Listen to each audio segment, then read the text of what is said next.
Good morning. Welcome in to Hurrdat Sports Radio, AM 590 ESPN Omaha, ESPN Tri-Cities. We're live on Twitter, Facebook, YouTube. That is DB. I'm Ravi Lulla on the Pillar Exterior stage. What up, DB? Oh, just trying to make it. How are things? I just got this. I know he's not a real popular guy right now, but I got this Justin Timberlake song stuck in my head. Dun, dun, dun, dun, dun. What goes around comes back around. I thought I told you. So it's not that he was just recently arrested? Or? No, that's not. That's. I'm thinking of him despite his arrest. Oh, different. Just the theme of that song seems to be fitting this morning here on a Wednesday. That's crazy, man. Like you just never. I mean, from recruiting. You never to know. Guys and gals telling you they're going to take jobs to it's always volatile, isn't it? It's not comfortable being JJ Redick. It's not comfortable being TJ Lateef. It's not comfortable being Trevor Alberts. It's not comfortable being Jim Schlossnagle. I appreciate you using his full government name, Trevor. I don't even know if that's his government name. I don't either. Fudge, man, like a thief in the night, huh? Yeah. Nothing would please me more. The best part, and I'll be honest here, I do think it's objectively hilarious that this is happening to Trev Alberts.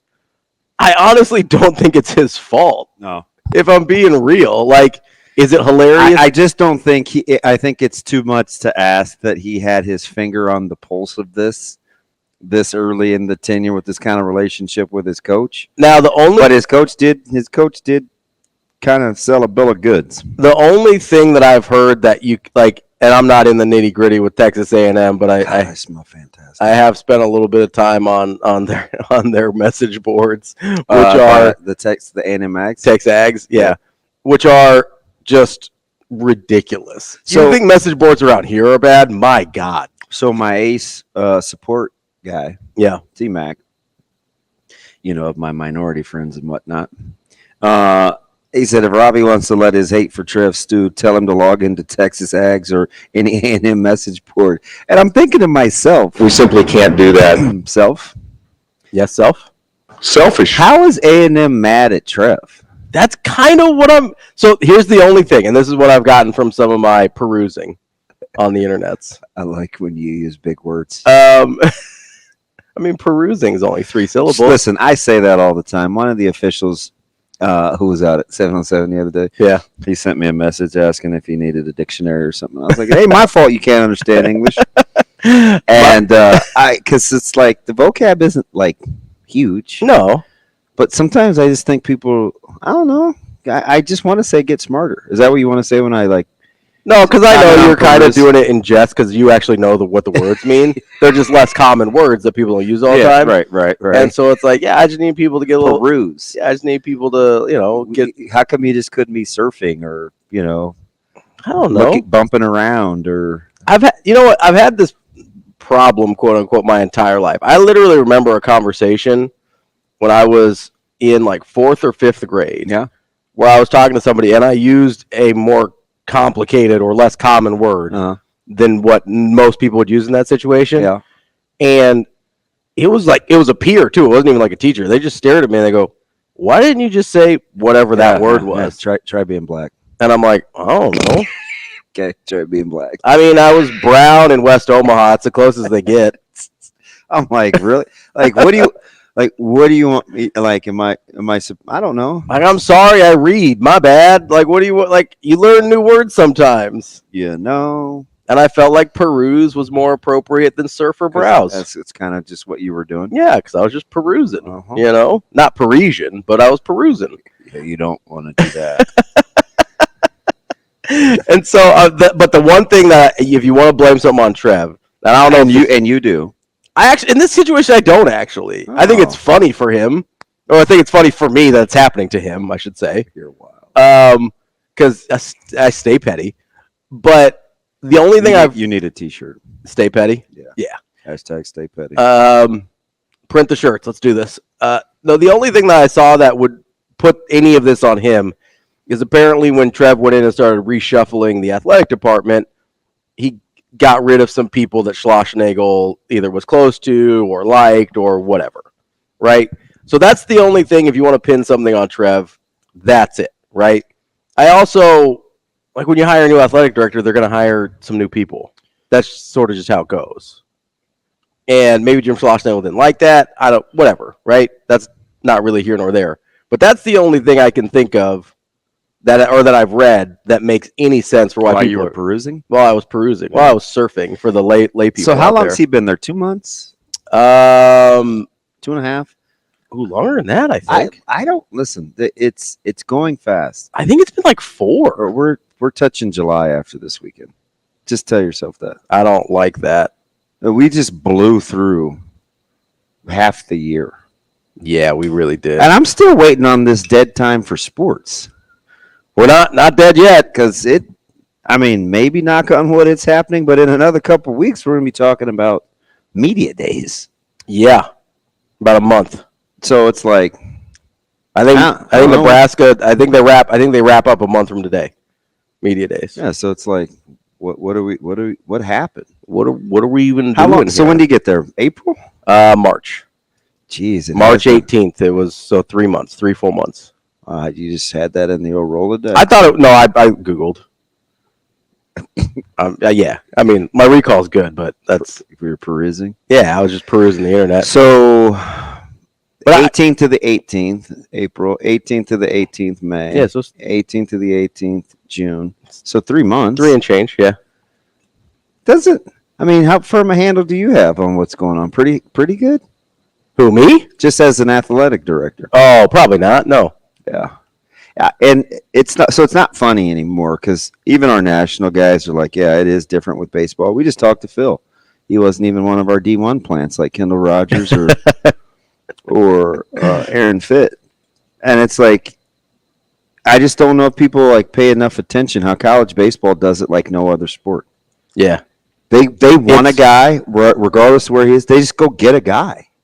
Yeah. It's crazy. There is no name that's off limits. Right? So that would just be like going to that'd be like Michigan hiring Nick Saban tomorrow if Nick Saban was still at Alabama. Yeah. Well, and it was a little we had that stretch where it was like, okay, Kelly to LSU, Lincoln Riley to I wouldn't even count Rinkin. Link Jarrett. What Rinkin? What? Did you ever see? Never mind. No, probably not. I think it was He Got Game.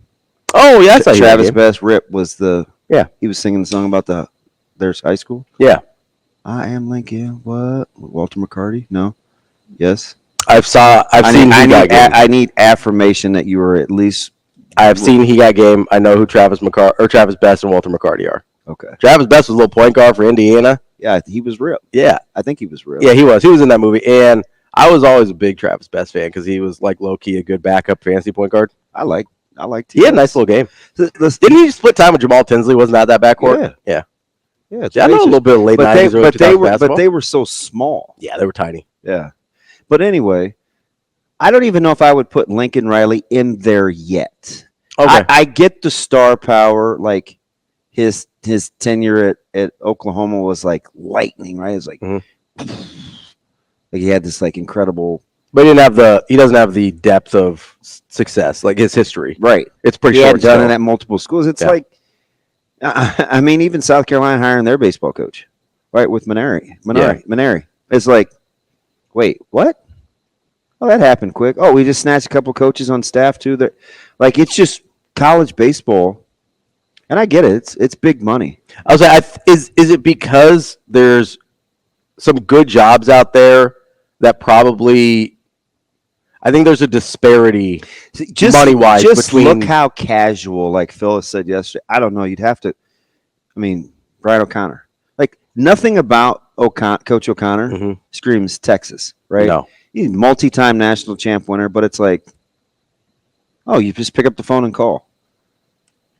Yeah. But in college football, it's like, well, we have to make them say no. You have to at least, like, you talk yourself out of reasons to not even ask. Yeah, to not even try. Right? Well, I remember, like, college baseball, it's like, hey, we go get it. Yeah, shoot your shot. So I wonder, because in college baseball, that seems like there is more of a disparity within good programs of salaries and money, right? Like the SEC all pays crazy money, and there's a handful of other programs that pay SEC money as well. But like you could be at a good school, and this obviously isn't the case between Texas A&M and Texas, but in the general picture of why really good coaches move so much, I really do think there is gaps between other programs, especially non-major programs, like whether it's like Coastal Carolina, who's had good runs, or ECU, or there's some ACC teams that I'd probably put in that category as well that are good programs that you can get a significant pay raise by going somewhere else. Yeah. And I mean, like, I get, to most of us, $500,000 is a lot of money, and that's what, a lot of these guys are making. But going from $500,000 to like $1.5 million, you're tripling your salary. Yeah. Like, yeah. You tell that to just about anybody, they're going to have a hard time saying no, regardless of the rest of the situation. Yeah. No. And so I think that's a lot of it in college baseball. But, man, I really want to talk about how Jim Schlossnagle handled this. Because it was it so poor that it's commanded national attention from people that don't even cover college baseball? Yes. That's how bad it was. But it's not – what's funny about it is it's not an isolated incident either. I'm not talking about with Schlossnagle, but coaches do this all the time. And not just when it's a job thing or whatever, but they will berate media members for asking legitimate questions to things that end up being true. And I'm just here to say, knock it the F off. Part of your job is to be able to handle the media. Don't try and gaslight us into thinking that something isn't true just because you're mad we asked the question. If you believe Kendall Rogers, which I tend to on things like this has been done since before the postseason started. He had a month to figure out how to answer that question, and that's what he came up with. Get mad at the reporter. And if anybody's close to Texas A&M, it's Kendall Rogers. Yeah, like, I believe his reporting on this. Right. Full stop. He goes, at the highest level, he believes this deal was he's been told by multiple sources that this deal was done between A&M series with Georgia. That's the last thing in the regular series, the regular season, and before the regional round. So during that conference championship week, that's when this happened. That's a month ago. And Jim Schlossnagle can't come up with like, hey, guys, like, I'm really just focused on my team right now. Like, we just had our hearts broken. Like, I appreciate, it's always flattering when people are interested in you, but like, I'm just not talking about that right now. Is that a fair answer? I've heard similar. Yeah, because from people that aren't idiots. It's not that hard. It's a canned answer. I've never been in this position, and I've got that answer just right off the jump. It's not hard to not be an a-hole in this situation. Yeah. But instead, like, I texted this in our group with Sasha and Shane. I go, he protested too much. I knew he was taking the job as soon as that answer started. Yeah. Like, if you're not taking a job, you don't go like, I left my family. It's like, well, kind of. Hey, you really want to get into like full custody, not full custody? Like, that's a different conversation. Bud. I always tell people, like, when your radar goes off, right? Again, good liars remember details. Mm-hmm. The best liars don't use details. Don't give any details. He was doing too much. He was doing way too much, and then he goes, and then he attacks. That he goes from getting defensive to he goes on the attack. That's when you know a guy is full of it, right? He goes, how is that selfish of the reporter to ask that question? That doesn't even make sense. That's not even the right word. Inconsiderate, maybe. It's literally there is a rumor about the coach sitting right in front of you. How many people, because these are the same people that get mad when Urban Meyer's on a Fox broadcast and everybody says he's taking the Ohio State job and nobody asks him about the Ohio State job. Well, that's not even really the place to do it. Like, I sort of understood that. Like, I understand. You're like, even Cal didn't respond. Yeah. Like, he puts his dog in a stroller and goes to chill. Yeah, he's just like, hey, man, I'm not talking about that right now. Like, thank you, but I'm not talking about that right now. Yeah. Cool. That's all you have to say. The reporter has to ask the question or he's not doing his job. When Musselman goes to SC, is he like it folded? The canned answer thing it's pretty standard. Like, we've seen it's so easy. We've seen this in the industry with coaches. This is not hard to not be a jerk face. The grandstanding to ultimately do it. Like, do you not know what you're doing? He probably does, but there's usually a level of arrogance with people like this that think that they can get away with it, or we've seen that, like, hey, attacking media is kind of low-hanging fruit sometimes. If I just make people mad at the reporter, then they won't care what happens. But guess what? When you take the job the reporter was asking about, like 12 hours after he asked about it, guess what? You're going to look like the idiot. And he does. Yeah. And it's not just a Schlossnagle thing. Other people do it too, and I need people to stop. It's stupid. Like, you just look like an idiot. What? You mad. The thing about it is, too, that makes it that, like, you're drawing it was so egregious. Like, number one, and I don't know if coaches worry about this, but it just makes, like, that's why people are skeptical. Yeah. Right? That's why people are inquisitive by nature. That's why they ask follow-up questions, because it's not like they haven't been here before. Like, you're again, it was trending last night, and we're talking about college baseball. Mm-hmm. College baseball. Not a thing that is generally trending. Because the manner in which he handled it was, I don't know. I mean, it was unprofessional. It was unprofessional. There's some famous ones, like, I'm not going to... Roy Williams, I don't give a bleep about UNC right now. Yeah, like, that's... In collegiate sports, it's one of the more famous ones. And listen, I at least respect that answer. Like, yeah, he got mad at the question, but he didn't berate the reporter. He was just like, hey, I just lost a national championship. I took that as I don't give a bleep about anything else right now. Like, this is the only thing I'm thinking about right now. And I believe him in that moment that he was. He didn't say he wasn't taking the job. He didn't go grandstanding about, like, I took this job for it to be my last job that I ever take and my family, blah, blah, blah. Like, no, he was just like, I don't give a bleep about UNC right now, which is fair. But she also had to ask the question. When it comes to that, when it comes to asking the question, and I've said in a couple press conferences, I've said in one with Bo and one with Kirk over at Iowa. Oh, Bo was bad about it too. But remember the whole Miami thing? Yeah, Bo was bad about it. But is there like a pecking order, or do report? I'm just asking because I think people like who can and can't ask those types of questions. Who is the one that's going to ask that question? Obviously, all of the reporters know that that's something that needs to be asked. Is there like a... I did believe Bo about Miami, though. He explained it, and I think I'm going to take him... Oh, not about Miami even. Because stuff like this happens, right? Sometimes people will call you, and they're asking you about another job. Sure, yeah. And it's not even doesn't have anything to do with you. And sometimes... But the more you get into it... Mm-hmm. What happened with Trev and Urban Meyer?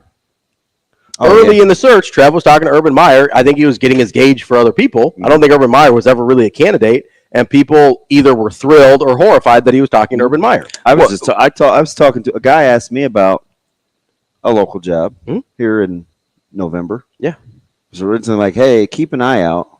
Yeah. And then the more we talked, it was, wait, would you be interested in this job? Yeah. Like, that happens. Yeah. Like that totally. So I kind of think that, but with Bo, it wasn't even the Miami thing for me. It was about usually stuff on the team. Like, people would ask questions. I think Michael Bruns got yelled at once by Bo. I don't know. I think everybody got yelled at once by Bo. But, they're asking questions about the current team, and he's like, I can't even believe, like Bo had a thing with the media, whatever. But he would get super mad at reporters for asking questions that, it's very easy to just be like, hey, like, that's an internal deal. We're not going to talk about that. But it seemed like when it was... And guess what? It's over. You know what makes it a bigger story? Yelling at the reporter. But it seemed like when it came to Bo, like, there'd be other questions asked before. So I don't know if they kind of warmed up to it. I do also think you can get a thing, because one of the things that I can appreciate about Coach Rule is I think I'm well aware of who in the media... How can I say this? I think I have a good, I think I have a good sense in the media of when it comes to football, like who he has respect for and who he doesn't. I think that's fair, right? Let's just whose work he appreciates. And there's varying degrees, sure. Right? But you could never tell by whose question he answers what way. If he will, but I do think coaches do that. Oh, 100% locally. With media based on who asked the question. I think a lot of people do that. If they don't respect the work. Like, I think Bo unnecessarily was hard on Dirk. Oh, 100%. Right? He didn't respect Dirk at all. And I just remember like it. I was kind of in the crosshairs, right? Because I like Bo, but I also like Dirk. Yeah. So it's like, I mean, I get it. And we had Dirk on a podcast when I was just doing random. Like I kind of missed that because we could talk about things other than sports on that podcast. But yeah, because we always stick to sports here. We were just talking about, and Dirk was cool. It's one of the reasons that I like him so much. He just was like, you know what? Like I kind of earned a little bit of that. And so what I've learned to do is, and this is over time. This is somebody that's won multiple awards. Right? He's incredible at what he does. He's clearly good at what he does. Really good at what he does. He found himself being less critical of Nebraska's coaches because he wasn't around as much. Yeah. And he's just like, when you're in it, he goes, it's just different when you're in it. You feel like, okay, I feel empowered. Like I got some sweat equity in here. I'm watching this every day. I'm going to ask the questions. Yeah. Versus, gosh, you know what? I'm not around enough, so I don't feel like just interjecting. Yeah, you're less. And it doesn't mean he didn't believe it to be true. He just, I just loved the way he said it. And I remember when we were having this conversation on the podcast, I think he just got me to pause. Yeah. Right? Because, I'm big, the self-aware. I'm just like, I appreciate that. I can really appreciate that approach. I appreciate that he's willing to take whatever responsibility he because Bo, he was in it every day. Yeah. Whatever responsibility that he played in that relationship being the way it was, but I'm also not letting Bo off the hook for not handling things better, right? Like we've heard some what I'll just call flat out ridiculous questions asked to Coach Rule. And I get that you think, or you're like you've heard? Yeah. Like in press conferences, I think there's been kind of ridiculous questions asked of Rule. I want to know. And he always finds a way. I'll give you an example. It was at Media Days last year when the non-Nebraska reporter asked him about a Wisconsin game that he didn't coach at like 2 years ago. Mm-hmm. And he still found a way to weave that into was that praying after? Yeah. It weaved it into an incredible answer about like guys needing to believe in something bigger than themselves and whatever. And like he had no reason to be anything other than like, yeah, I wasn't the coach here, then I have no idea what you're talking about. What was the famous Bo one? Are you trying to pit me against my brother? And Carl was like, what are you trying to do? Were you in the locker room? We're back here on Hurrdat Sports Radio, AM 590, ESPN Omaha, ESPN Tri-Cities. We're live on Twitter, Facebook, YouTube. That's DB. I'm Ravi Lulla. DV, a voracious reader. I was being serious. I know, that's why it was funny. Shane, we're boys, right? All right, so I'm just... What's up? I don't wait for him to answer there. I don't... Shane, are you and DB boys? Why you just have to... You just can't... have my peace. So, how I hate the camera thing, right? For StreamYard. So I almost never look at it. Yeah. So I was just reading, and there's advertisements with a QR code, which is unbelievably clever. Mm-hmm. Those are new. It's is that a Bill thing? He'd think of something like that. Yeah, weird, right? So there's like this QR code, and I said, I was just minding my own business over here, Shane, just in my own world. I was like, wow, a two-topping $10 pizza from the sports bar on Mondays? I said, that's a heck of a deal. And Ravi goes, yeah, that's a good deal. And I go, man, I should read more. Like, all I'm saying is, it's just funny. The advertisement caught me off guard. I actually read it, and I said out loud, I should probably read more. And you chuckled like a little schoolgirl. It struck me as funny that was your takeaway from there being ads in our stream and that the $10 two-topping pizza. It was like that's an amazing deal. Like it seemed like it. So here's what I imagine, right? Oh boy, is. Like you see, every time I tell you to be careful when you say something, it's like something super bad. So like, I'm not even going to say be careful because you couldn't care less. Is I imagine you read that, you're like, oh man, that's a good deal. And then I imagine this process playing out in your head where you're like, man, what other things have I been missing? That's what I was thinking. See? That's exact. So How many great deals am I missing because I don't read enough? So do you know why I didn't say that? Do you know why I didn't say that? Why? This is 100% on Why? real life. I'm being honest because you said it's a new thing, so I let myself off the hook. Yeah, it is. It's new. I think You're like, yeah, it's a new thing. So then I was like, oh shoot, You're like, I oh, good. don't feel so bad. You're go good. But I wasn't talking That's about 100% what happened. I wasn't just talking about like in the stream. I just imagine you like walking down the street and be like, "Oh, billboards, that's a great deal." Wow. That's why I laughed so hard because my mind just took it to this whole like this dramatization of DB just like driving in his car and Since be like, always, $99 HVAC repair. That's a great deal. since I'm just admitting things about myself on this show all the time, I 100% look at all my fast food apps Yeah. just to see what deals I'm missing. Even though you're not going to eat Even any though of it. I'm remotely not even going. But do you know why, though? This is so dumb. Why? Because I always tell myself, when I start eating different again, I'm going to do this. I'm going back. So I hope they still have these deals, as I'm just losing points by the bucket. You like live vicariously through your future self. I do. Which is hilarious. I know. It's pretty funny. So Not as funny as you getting walking down the street, be like, these billboards are fantastic. I just thought it was an incredible deal. Like, I would do that deal. It is a really good deal. 2 toppings for $10, and they have a ton of different types. And there's a QR code. I'm not pimping the sports bar necessarily as much as I'm like, number one, anytime you can feed somebody for $10, that's pretty good. Yeah, depending on how hungry you are, you can feed a couple somebodies with a pizza for Number $10. 2, I'm a big QR code guy. You do love a QR code. Well, it started when I went to a sandwich place, Mhm. and you were supposed to scan the QR code, and I didn't know how, so I just gave, I'm quick to just give I just gave the dude my phone. I was like, I don't know how this QR code thing works. Can you figure this out for me? And I gave it to him through the drive-thru. He was gone for like 2 minutes, and he brought it back, and he was like, oh, just pull this thing down, and then there's this. Yeah. It's in your settings, and I was like, oh, appreciate that. So now it used to bug me when you go to restaurants and they don't have menus, but hey, Now QR code me, man, I'm ready. Now you know how to do it, and you're like, I can do the QR code. Well, our football team uses it with like the schedules and now calendars. you have to. Now I'm like, oh, You're like, I'm ready. You're like, I have mastered this 10-year-old technology. Wow. See, was the That was unnecessary. It was unnecessary. I apologize. I feel like your boy on Old School. Like, are we not in the trust tree anymore? Are we not? Like, that wasn't necessary. I know that was out of pocket. I apologize.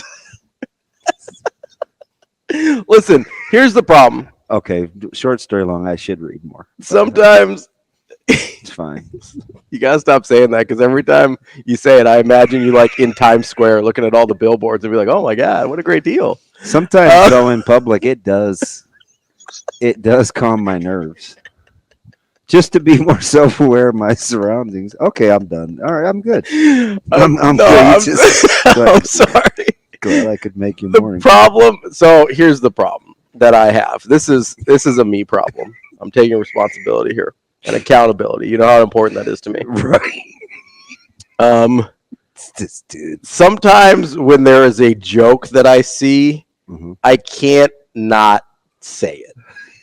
It's a problem. Yeah. And I know it's Adults call that self-control. But Yeah. hey, I mean, when it comes specifically to jokes, I have none. If I see a joke, it doesn't matter how mean it is, yeah, and I see an opportunity, I'm like, yeah, I gotta say that joke. it's good. So that's a me problem. I acknowledge that. It's not a nice characteristic of my personality. It is funny sometimes. I have my moments where they're pretty good. Yeah, I can't stand you. Um, I just felt enlightened about a cheap meal, and all of a sudden it turns into. no, I think it's terrific. You're winning. And I just was encouraging people to read more in the last segment so that we had better vocabulary. So there you go. It all comes full circle, All right. much like Creed's last album. We maybe. That's a deep cut joke that no one's going to get. Brian Christopherson coming up at 8, He'll get it. Husker 24/7. We've got Kevin Sjuts from 1011 News in Lincoln at 8:30. And then we will talk to Vinnie Iyer, who covers the NFL for the Sporting News, at 9:45. Got to do a little check-ins on training camps. Yeah, Got some stuff going on. There is. Apparently, Russell Wilson is boxing though.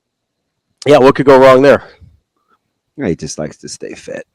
Well, that's why he works out in the aisle on airplanes, and yeah.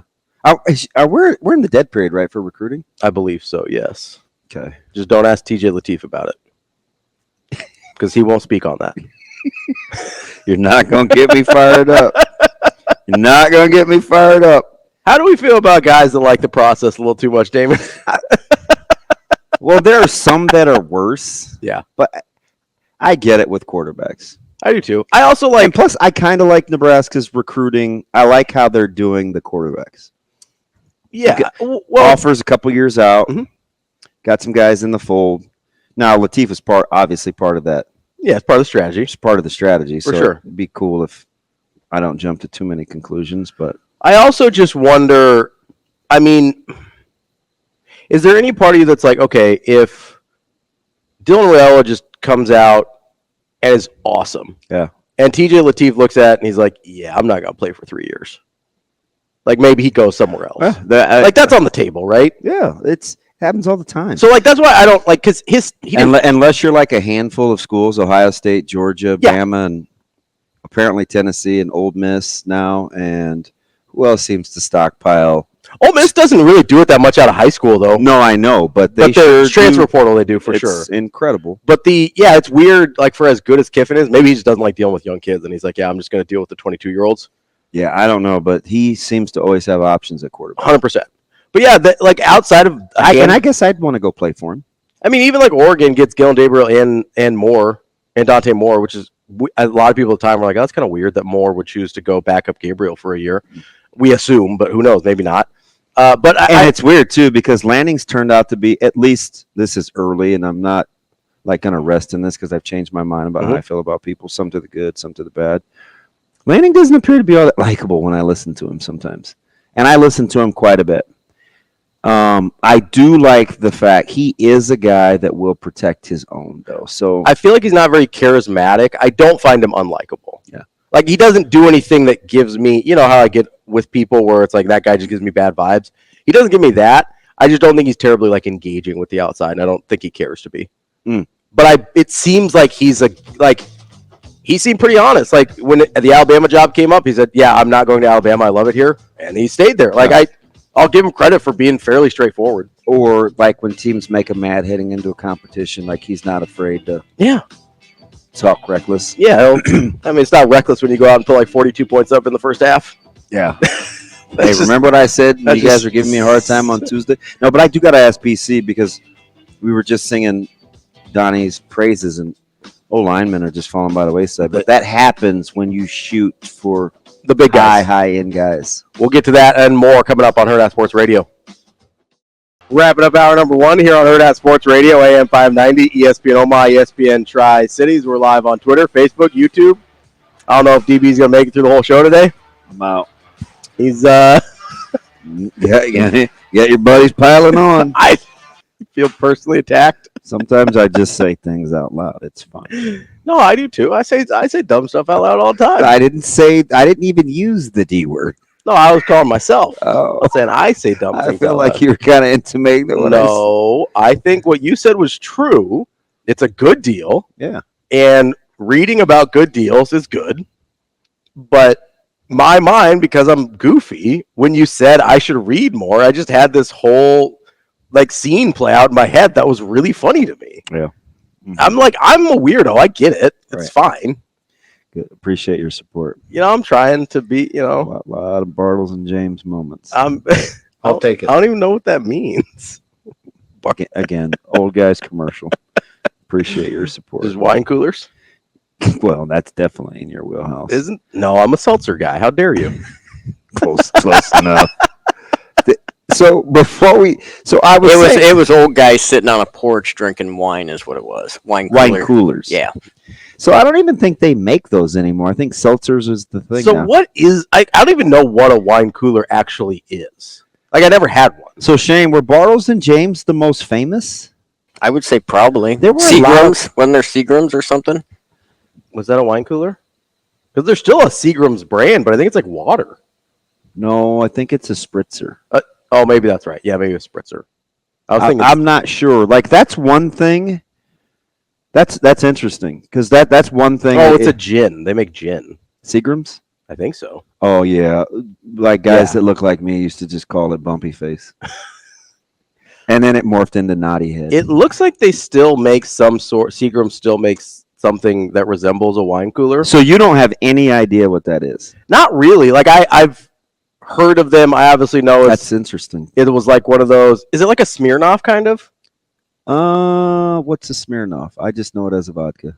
Okay, so they've got the like little bottles. It's like yeah, Smirnoff sometimes Ice. on a humbug, like when I was in the neighborhood, I Mhm. would get an apple one. Yeah, is it kind of like that? Yes. Okay, Yeah, fruit juice. okay, I know what that is. Basically fruit juice. That's just, so it's just alcoholic fruit juice. Is Yes, all a wine cooler is? yes. Why do they call them wine coolers? It doesn't even make sense. Good question. Because it's not like wine at all. It was light and refreshing. beautiful question. Now you just have 222 different seltzers. Okay, But, and then you still before have that. You still have this like, this is the 80s and the 90s, right, Shane? This is wine coolers. yeah. It's funny too because that's one of those things, and Definitely 80 or 90s. I was just talking about this with my coaches since Mhm. we're sticking to sports, but not really this segment. We hardly ever do. There are just some things like, can you think of something in your head when it is good, Mhm. it is amazing. Mhm. And when it's bad, it's When it's horrifying. bad, it is The worst. the worst. Yeah. I don't have an example off the top of my head, but I know exactly what you're talking. Like I've had that feeling. Yeah, like breakfast sausage. Sure. Yeah. That's a great example. When it's good, When it's incredible. good, it's incredible. And when it's bad, it's Like really bad. I can't believe they sold this. That's how I feel when about. it's bad, it's bad. That's how I feel about steak. Like if you give me like an overdone steak or something, like I just have no interest in it whatsoever. Like it doesn't even. I feel like I that. won't With, eat it. I feel like that with cheese. Sure. Good cheese is amazing. Oh, elite. Bad cheese, No you're interest hitting in it you're whatsoever. You're hitting the toilet. Yeah, 100%. It's like you're dry heaving. Yes. Okay, I think that's fair. I think that's kind of how I feel about those types of. Like the fruity drinks. Yeah. No, I mean like so. If you're including like a Smirnoff Ice, or You like, have something with that kind of range that you absolutely love. Like I love breakfast sausage. I probably do. By the way, there's a particular grocery store that's got it going $2.99 a pound. Honestly, right now. that's how I feel about basketball. You do get mad though. I get mad about bad basketball. Like when basketball is bad, it makes me viscerally angry in a way I cannot explain. By the way, you can kinda get weird. Seagram's Escapes. It's a That's what they are. Yeah, that's why. you get a variety pack, I guess.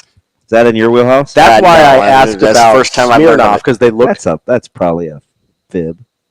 they look kind of like Smirnoffs. That's why I asked about because I was googling Seagram's and I saw those. I was like, oh, they kind of look like a Smirnoff. Yeah. I'm not drinking the Calypso Colada. That seems like right up your alley, man. Pot meat kettle. I don't like this. Really? How you have the nerve to say that to him? Hey, it might be right up my alley too. Although I don't like the ones that are super sugary anymore because they make my tummy hurt. Let's not use that word. They make my tum hurt. Is that better? They give me the belly ouchies. It's incredible. What would you like me to say? They give me intestinal discomfort. DP, is that better?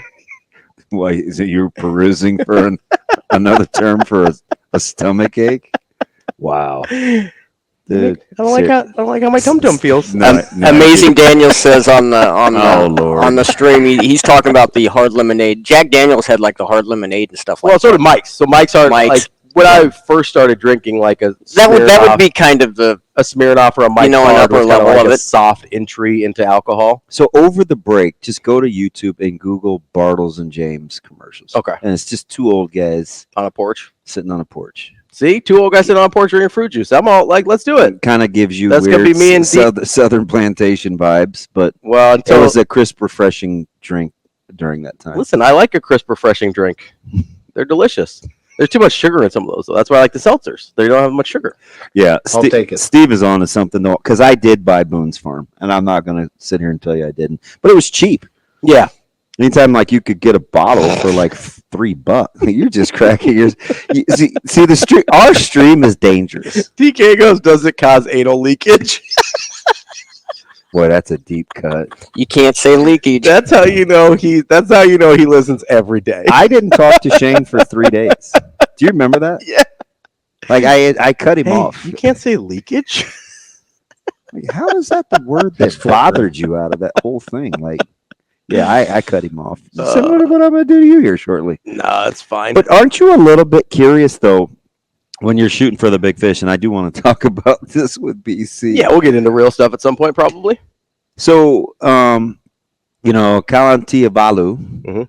is probably not trending Nebraska's way. You Mhm. got, seems like, Mills committed to Texas. Shout out to T-Mac. Sanders is out. Utu yesterday, or day before yesterday.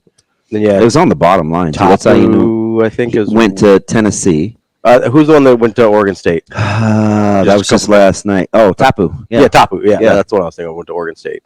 Yeah, it's a bad run. It's a bad So run on the it's offensive like, lineman. but But again, you it's should. not like, yeah, Scholl went to Auburn. Yeah. Who else was in? Wasn't Scholl the D lineman though? No, Who was the D lineman in that Scholl group? was O-line that moved. The guy from Missouri to Tallahassee Tulsa. was in. Oh, that's That was the D lineman. yeah, Okay. Voshin. They were all in on the same visit though with Sanders. Yep. Yeah. I mean, And his recruitment is just getting started. well, and that's the risk of taking big shots. Yeah. You take big shots, sometimes you're going to miss big. And I'm just going to go back to that presser, right? It's, they evaluate as well as anybody, and sometimes, you can shoot your shot, But not to put all your eggs in that basket. right? I think that's what people are worried about.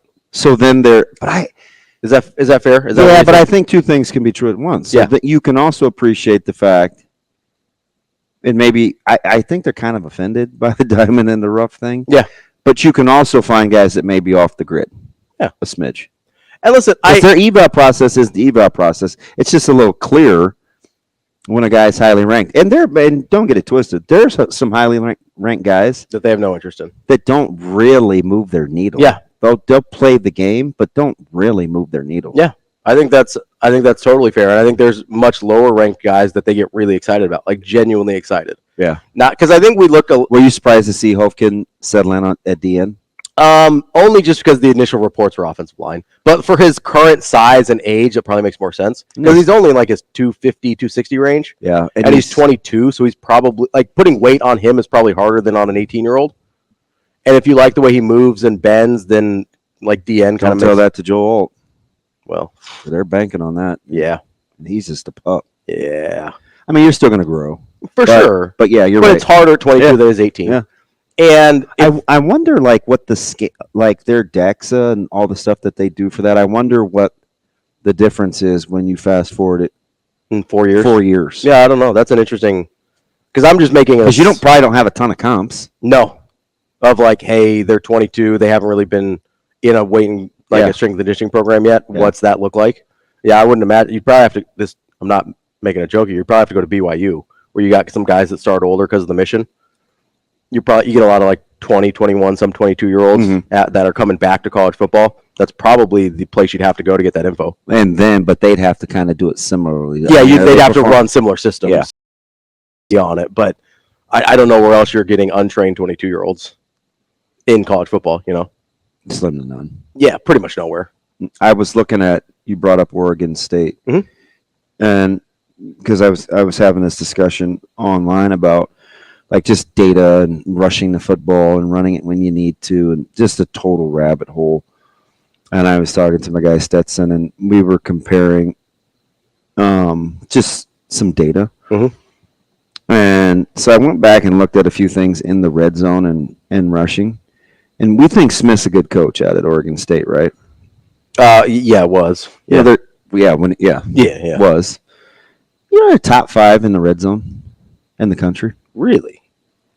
Yes, I they were. Wouldn't have guessed that high. Yeah. You know how many trips Nebraska had in the red zone last year? How many? 29. You know how many trips Michigan had in the red zone last year? A lot more than that. 66. Yeah, I was gonna guess about double. That's a lot. And there's a huge difference about running with 40 some rushing touchdowns. Yeah. There's a difference between running the ball when you want to and running the ball when you need to. It's incredible when you get inside the numbers. We will get to that and more coming up next. We got Brian Christopherson from Husker 24/7 here on Hurrdat Sports Radio. Kicking off hour number 2 here on Hurrdat Sports Radio, AM 590, ESPN Omaha, ESPN Tri-Cities. That's DB. I'm Ravi Lulla here on the Pillar Exterior stage. We are joined now by Brian Christopherson of Husker 24/7. What's up, BC? How you guys doing? Oh, just working on my security, my sense of self-worth. Just a lot of mental exercise working with my partner these days. BC, how about you? I could see. You probably don't have to worry about that. You work with a bunch of solid guys, kind of uplifting. Oh, Bruntz is sarcastic AF. Come on. And Shafe gets pettier than I do. Yeah, we're not in person a lot, though. We're usually at our own houses working from a distance, so that probably helps things. Yeah, you're not staring at him for 3 hours. You gotta look at that guy's face 8 feet from you. That's tough.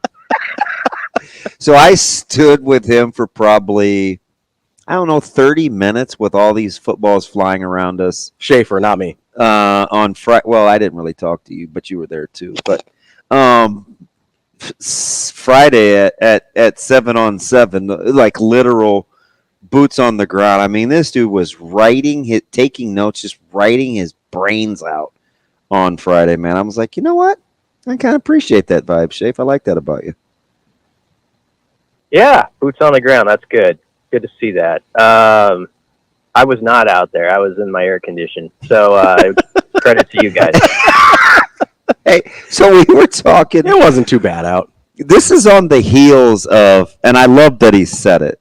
Coach Rule talking about, he made the comparison in evals with Ohio State, and when they do it and they get their 4 and 5 star guys on campus early, as freshmen and sophomore, they see them too. But when Nebraska does it, and I mean, the rest, and I love that approach because he says, you know what, we evaluate as well as anybody, and I looked at that and I thought of it immediately with the run on offensive linemen that they had on campus, but are starting to trend or even commit so much to other places. And I'm like, is that going to have to be kind of the balance and the beauty of Nebraska's approach, right? You're going to swing for top guys. You're not going to shy away because you believe in what you do.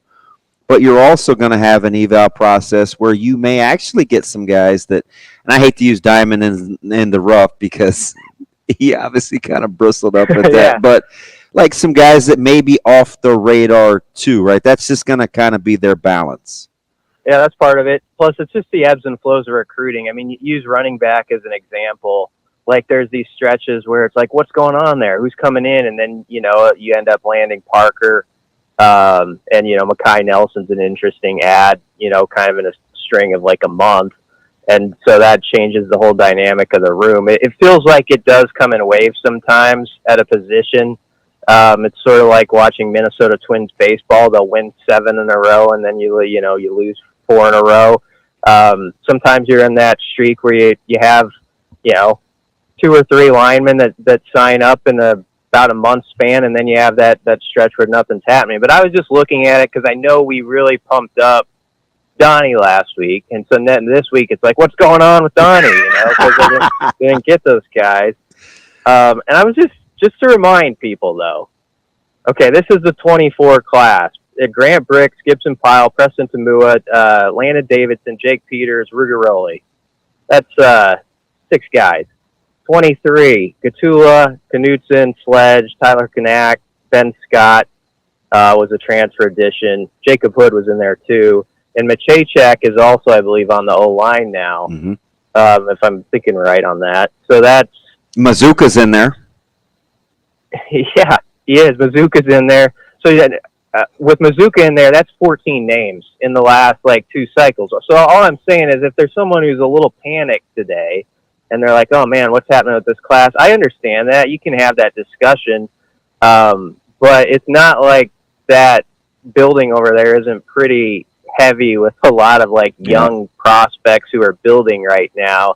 When you talk about positions where the numbers aren't, exactly wanting, I don't think it's necessarily the O-line. And if you think about even a year before the years I mentioned, Justin Evans comes in 1 year before that, and I think he's got some good football ahead for the Huskers.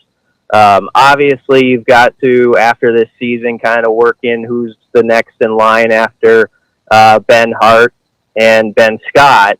But for the most part, a lot of returners are coming back, you would think. So all in all, the O-line room is in pretty solid shape as far as the numbers go and the potential to develop. That's not to say you wouldn't love to add a big fish or two here still, and we'll just see how it plays out now. BC, so to not put too fine a point on it here, you are not concerned that the sky is falling with the offensive line recruiting. Well, I'm not, but I mean, You're a I child. don't mind. I don't mind that sometimes we have, we come in and have a discussion about like, hey, what's going on here? We're usually pretty positive about things within that program, I would say, in this media market. So I can understand when a few people are like, hey, what about this over here? And it'd be nice if they had landed one of those. I mean, I loved like John Mills. Like John Mills just looked like a Big Ten lineman to me the whole way, and he ends up at Texas. So you see a guy like him or Scholl, and you're thinking that would have been a nice add to what they've got, a nice compliment. So it is disappointing when Nebraska loses on some of those. But as Damon's point was well made, that's sort of the price of doing business when you're going up against the same type of linemen the other powerhouse schools are really in on. So it's you and like two or three really other good options. You're going to lose sometimes. Yeah, and BC, I kind of joke, but I also think it's a little, people kind of talk out of both sides of their mouth where they're like, oh, why are we only going after these 3 stars or whatever? And then you go after the 5 stars and you're not going to land most of those. And then they're like, oh, what's happening? We're not getting any recruits. It's like it's sort of the other side of the coin there where it's like, hey, you're going to take some shots if you're going to go for higher end guys. Most of those guys aren't going to say yes. You sort of have to be able to deal with the quote unquote failure rate of going after big time guys. Especially if you don't want to sit here and just be like, oh, well, I guess we're going to develop some 3 stars, which I'm not even saying is a bad thing. It just seems like those same people get frustrated about both ends of that spectrum. Yeah, and kind of connected with that diamonds in the rough quote last week. I was talking with Caden. I loved it. yeah, that was fun. And Caden Vermoss loved it too. I was doing an interview with him after his official visit. I like Caden's a good guy. Yeah, Miller North guy comes from good stock. And I was talking about him. He's extremely likable. Yeah. That's funny, Ravi. I told Bruns, I said, Caden says he's going to call me back in an hour or so for an interview. And Bruns has said he's a Miller North guy. His word is his bond. Brunsy knows. So, he was right. Caden called right back about what he said he would. But he was listening. Those guys listen, to those press conferences. That's what's interesting. A lot of recruits they listen to Rule's whole deal. I think he's a engaging enough speaker that even the prospects will tune in for a half hour and see what's he talking about this week. And he had that diamonds in the rough quote, and I think he reiterated it to Caden, and I think Jackson Carpenter was the other who was alongside him. And he was just telling those 2 guys, he's like, look, because you guys are here, you're going to be viewed as maybe in that diamonds in the rough category, basically. But basically, we think you're the type of prospect who, if you're playing at Modern Day or wherever, somewhere down at one of those, powerhouse programs, you're like a 4-star guy and you've got 35 offers. That's what we think of your talent. Don't think otherwise for a second. And so I think that that quote, whatever people took from it, it meant something to some guys listening. I can tell you that much, who associated with it and understand what he's talking about there. So that was an interesting perspective to hear somebody who is directly connected to the actual line. Because you bring up Jackson Carpenter, and I said this when he first said yes, and this is just primarily because I'd seen him up close. We'd played against him as a sophomore, so I'm just watching him warm up, and film clearly said he was their guy, and in a more prolific or pass-happy offense in another state, Carpenter's measurables would stack up against anyone. They just would. He's sleek. He can high point a ball. He's tough. He's got a wiry frame. He's fast. Like, there are a lot of things to like about him, and because it's right there in your backyard, 12 miles from campus. It's like, well, hometown. I'm like, Yeah, people assume it's a homer offer. Yeah, it's got. I mean, his numbers are comparable to anybody else, just not the statistics. Yeah, you talk about a both sides conversation that happens. It's with a guy like Jackson Carpenter where someone's like, "Oh, that's a hometown offer," and the poo-poos it. And then if a player like that gets, Iowa's on the doorstep knocking or somebody, Isn't it weird? Why didn't Nebraska offer him? That's a good one. That's a good one. So then if they end up going elsewhere, or K-State will, right? Yeah, or even if there's a dogfight for him, then to get to land them, that conversation becomes like, oh, maybe that offer should have come in a little quicker and all that. So I'm not. This is what comes with fandom, and we're following this stuff. That's part of the deal. But some of those things are pretty interesting. How the tone of the conversation can flip rather quickly, I would say. What will be curious is I think we may have to reevaluate too, because I think sometimes there's this tendency.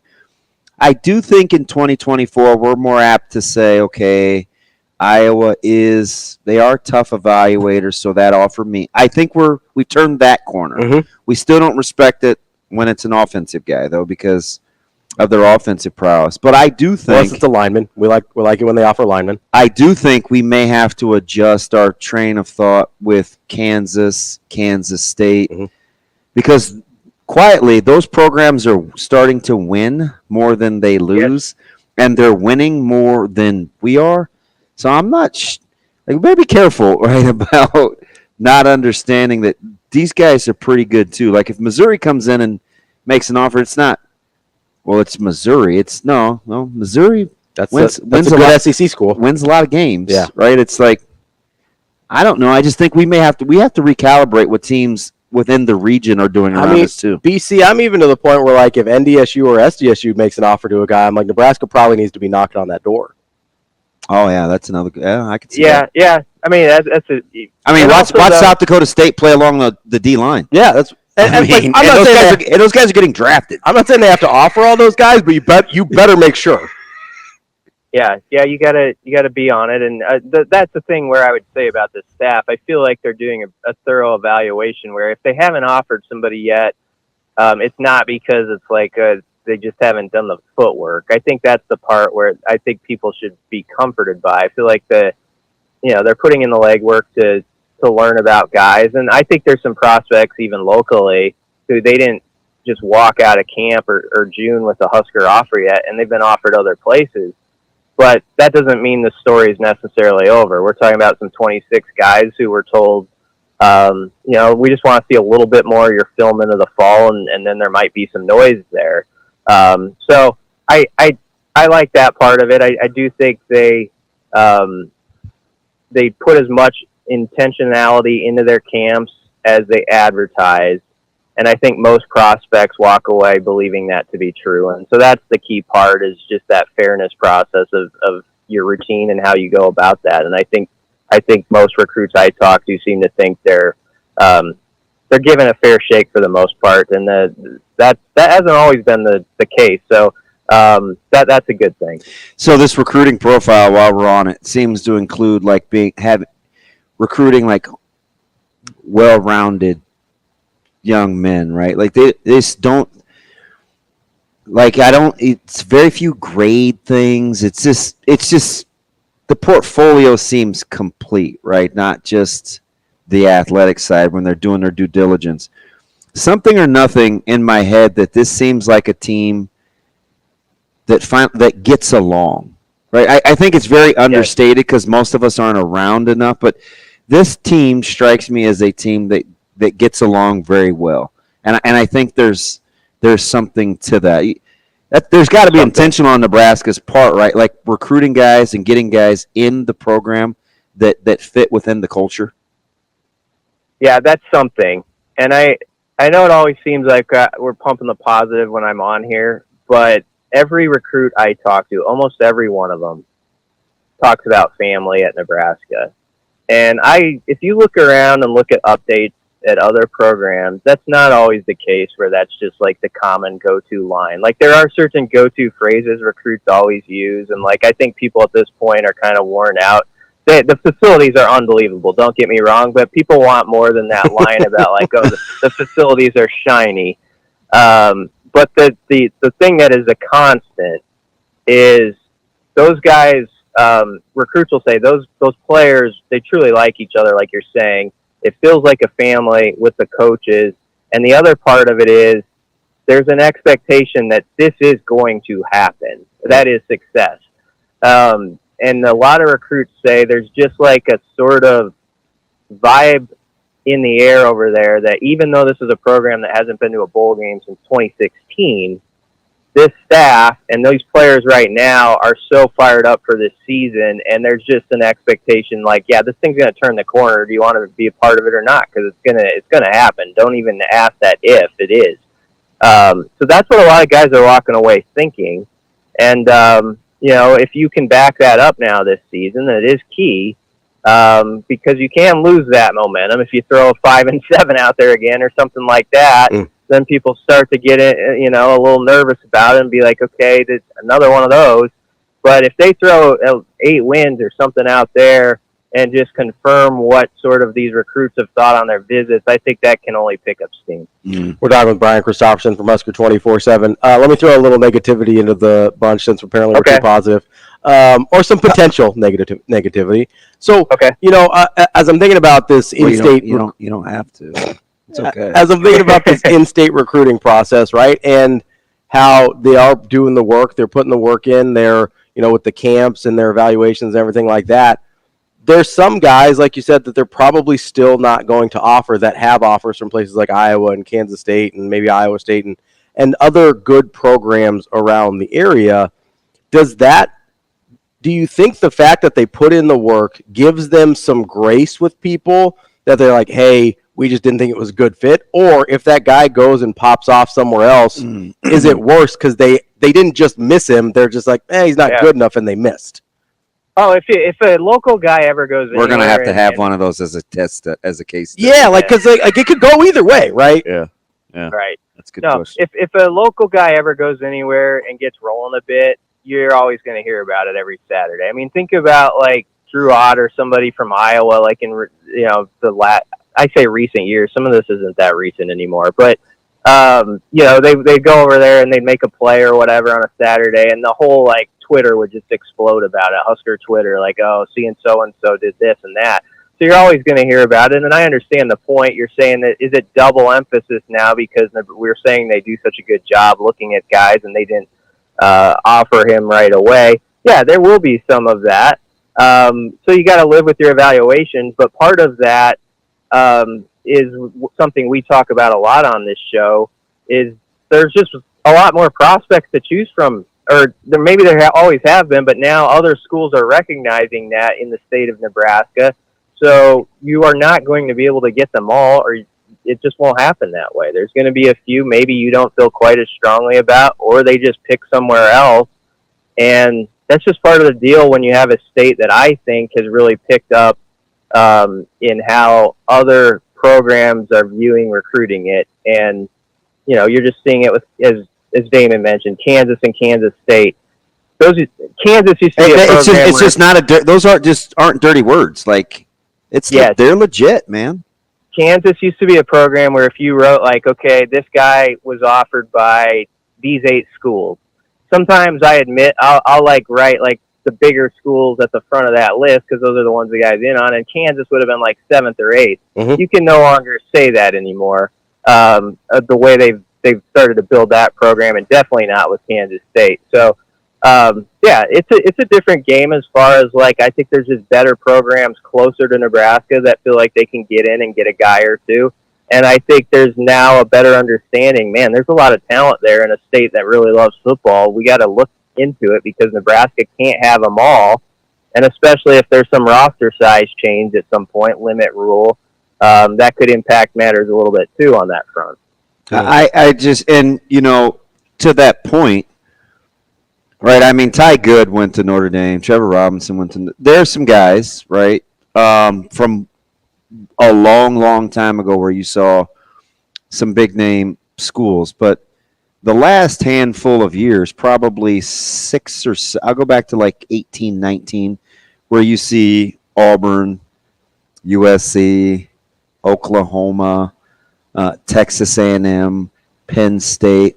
There are some schools that are making routine stops in the state now that we're just unaccustomed to seeing. So I think if you kind of buoy the expectation level, at worst you got to say, there's probably some pretty good players here, right? Like, and the hometown thing. It's nice to say out loud, but it's increasingly difficult. Mm-hmm. Oh, it is. You have to win. Yes, you do. And I mean, to think about it locally, the last 6 or 7 years, it's even harder to recruit locally when you haven't won, because these kids are around. I mean, we talk football in this state on the radio and every podcast, all day long. So these guys hear like everything about the years where it's been 5-7, 4-8, and all the negativity that can come with that, or should come with that, actually. And so, there's going to be some of those kids during that era who are going to be like, why am I going to go over there? That's not exactly been a fun ride lately. So it is key this year to make that move that people kind of, I think, are hoping is going to happen, where you put it in front of them and see, yep, they are climbing a rung up the ladder. It's actually true. They've got that guy now, and maybe that changes the dynamic even for a few local guys. You're also going to lose a couple to Iowa here and there, but the other part of that is you might take 2 or 3 from Iowa too. You might take like a Jake Peters or somebody out of that state that you really like. Nebraska right now is trying really hard to take maybe. Will Hawthorne right out of Iowa State's backyard, and Iowa State, has got a good head coach too that's respected. So, if Nebraska wins that one, people should be like, wow. I mean, that would be one where because he's he comes across as a huge Cyclone fan. Yeah. I mean, I think it's a tough fight because of that. I wouldn't necessarily predict Nebraska, but they gave them a lot to think about. I'll say that much. So, it goes both ways on that. Yeah, I think kind of one of my litmus tests is going to be the Dawson Merritt kind of Christian Jones thing, and it's not one against the other, but one's the hometown guy. The one is, for whatever the reason, seems to be sexier, and it kind of it bugs me a little just because we almost know too much about the local guy, so we almost use that against him. And I know it sounds easy. Well, you coach him DB and you're going to defend him. There's just this natural inclination to think that somebody's local, right? And there's this kind of this hometown handshake, and I'm like, sometimes these guys are just good, right? Like, doesn't matter really where they're from. Sometimes they're just good. It's pressure to recruit locally, and it is there's pressure for a local recruiting target, as you know full well, Damon. I mean, that's another side of it. I admire those kids because it's hard when you're 16 years old and suddenly you got people in the state analyzing your every move, right? Yeah. So it's an interesting deal. That's Brian Christopherson, Husker 24/7 BC. We appreciate it as always. We'll talk to you next week. Yep. Thanks, guys. Thanks, B. We'll be back with more Hurrdat Sports Radio and Kevin Sjuts from 1011 News in Lincoln. Halfway through the show here on Hurrdat Sports Radio, AM 590, ESPN Omaha, ESPN Tri-Cities. That's DB. I'm Ravi Lulla, live on the Pillar Exterior stage. You can also find us on Twitter, Facebook, YouTube, and wherever you get your podcast. We are joined now by Kevin Sjuts of 1011 News in Lincoln. Kevin, what's up? Good morning and greetings from Orlando, Florida, boys. Baseball. Is it baseball? No, we've got AAU Volleyball Nationals. The 16U division just wrapped up on Monday, getting a couple extra days of little vacation down south. It's warm, but strangely, it's warmer back home, apparently. I forget you're involved in that world like elbow deep. So I got to ask you, just because you made me think of it, because we were talking about recruiting, and we got into this. Was this a couple of weeks ago? We were talking about how volleyball typically doesn't miss. So, Kevin, it's like we were trying to project guys, and we were talking about rules, philosophy, and I'm like, God, just some sports get it right. even baseball when colleges, they'll continually recruit over early high school offers and stuff. What is it do you think about volleyball where the evals typically hold up? Oh, man, that's a great question, DB. Volleyball recruiting is so different than football, baseball, some of the other sports. Volleyball classes are small, like it's maybe a rarity for a program like Nebraska to bring in the 5 girls they brought in a few years ago. Usually a class is 3, 4, and 5 or 6 are on the high end. And I think volleyball-wise, there's so much out there. There's so many camps. There's so many club tournaments. I think these coaches have a pretty good handle on who they want to get after before, the recruiting cycle really even opens up. And I think more times than not, you know who the good players are, and they end up being really good players. For instance, I think it might have been Saturday. I was watching. So my wife's old club coach from Illini Elite in Illinois, he's still running the club. He had a team here at Nationals. We're watching them. They're in the open division. And on the court was Miami, Kentucky, Stanford, Ohio State, Colorado. It's just everybody. And there's a 6'5", 16-year-old that's playing middle blocker and just crushing the ball. I'm pretty sure she's going to be a really good Division I volleyball player. She was awesome. So like Nebraska they got Jaden Robinson to say yes, I think last week or I think it was last week. And I get it, like they nail it. What happens in volleyball where when players commit, and she's 26, does it seem like in volleyball the other coaches kind of lay off recruiting them once they say yeah? Because I don't hear about or see a lot of flipping. Now, lately, I have seen some big-time players hit the transfer portal, but it does seem like coaches typically respect early commits, like verbals. I think that's 100% true. Okay. You don't see a whole lot of decommitting in volleyball. And I think part of it is, again, it seems like some of these girls are on the fast track to a specific university at such a young age. So they will hold true. They will get on campus. They will play there. Now, that's where the portal changes everything. And, I was even talking to one Division I coach within the past few days, and he said, this recruiting cycle, it's a little bit different. It seems like the cycle is a little different year to year, and there are just more girls committing early, and he knows of even a few that have committed without even going on campus. To me, that is wild, and to him, he was even saying, like, this is crazy. We're recruiting girls, and we're seeing girls that we're going after, and they're choosing school Y, even though they've never gone there. So have you seen, like, the Siglers of the world and Jaden Robinson? Like, do you ever see them up close? Oh, yeah. That's incredible. There was one time, this would have been maybe 2 years ago, guys. I was at a club tournament for my daughter. I think it was a regional tournament down in Kansas City. And there was a girl about a court or two away from my daughter. And this young lady was just murdering the ball. And like everybody, like you would just hear the ball. It's the second time we've heard murder.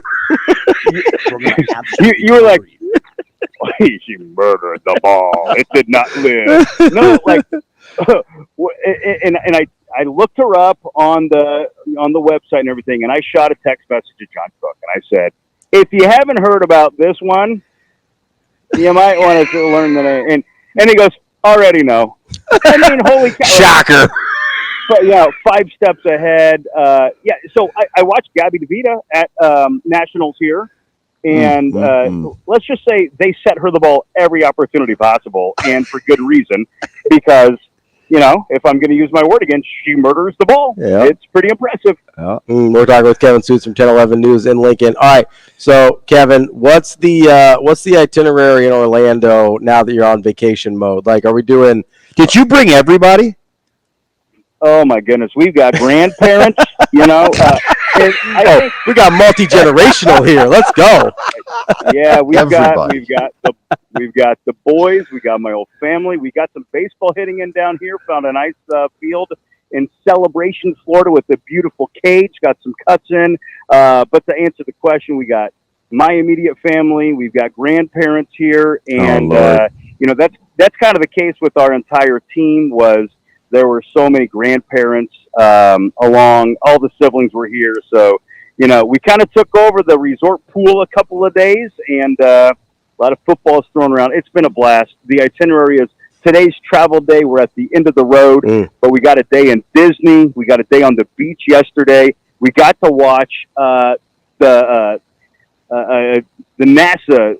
We were over by Cape Canaveral, and they sent a satellite up into space yesterday. Got to watch it. It was totally awesome, and we were close to the U.S. Space Force, where they trained some guys for that, and we had a Black Hawk go directly above us while we were in the ocean, and it was like goosebumps. Came out of nowhere, and that thing is, 50 feet above our heads, and it was like, that is cool. So sorry, we're not doing any sports talk here. I'm just sharing. I do want to know about, because that recruiting thing I'm always fascinated by, and I know there's lots of theories, right? Sometimes people, it's easy to kind of peg young women and their development and their physical maturation. I hear all these things, but it just seems like a gentle person recruited sport. And I'm like, I'm just curious. And on the heels of last week, were you surprised that we got such a treat? And that might have been one of his better. He's had some doozies, but Coach Rule meeting with the media late last week. You ever met a guy that every time he talks, even though we love to hear him speak, gives us something different to chew on? It's almost like he calls everybody together just because he has something that's on his heart or mind and he wants to share. So, hey, you know what? I don't want to just tell my wife this. Let's get everybody together. The cameras are rolling. The guys are in the seats. We all got to hear it. So, usually it's, football. We don't think much about it in the summer outside of, Joe Beercan wanting to talk about how many wins they're going to have and which bowl game they might go to. But we actually get substance in the summer. I think that's good. It's refreshing. And if you're going to talk about availability for football in the summertime, we got to talk about Kristen Coggan doing a cooking demonstration for the media. Like, that was the coolest thing ever, guys. Yeah, Gus Felder. I love how he's so appreciative of his support staff, because so far they've been incredible. Right? It's like they're not winning and no one wants to leave. There has to be something said to that, right? That's like, I think, the more that we get around them, you get the sense of the heart of everything, and they're good people that like to be around each other. They enjoy coming to work. And, when you're not winning, you could frankly not enjoy coming to work, but it's like they're so motivated to just be with the guys and be with each other and enter the building and see everything. It's very refreshing. And I don't know, what's the countdown, guys? How far away is the season 66 over? maybe, 65? We're getting closer. Let's go. Somewhere in the low 60s. I'm ready for camp. It's going to be fun. And it's early this year, Kevin, so careful what you ask for.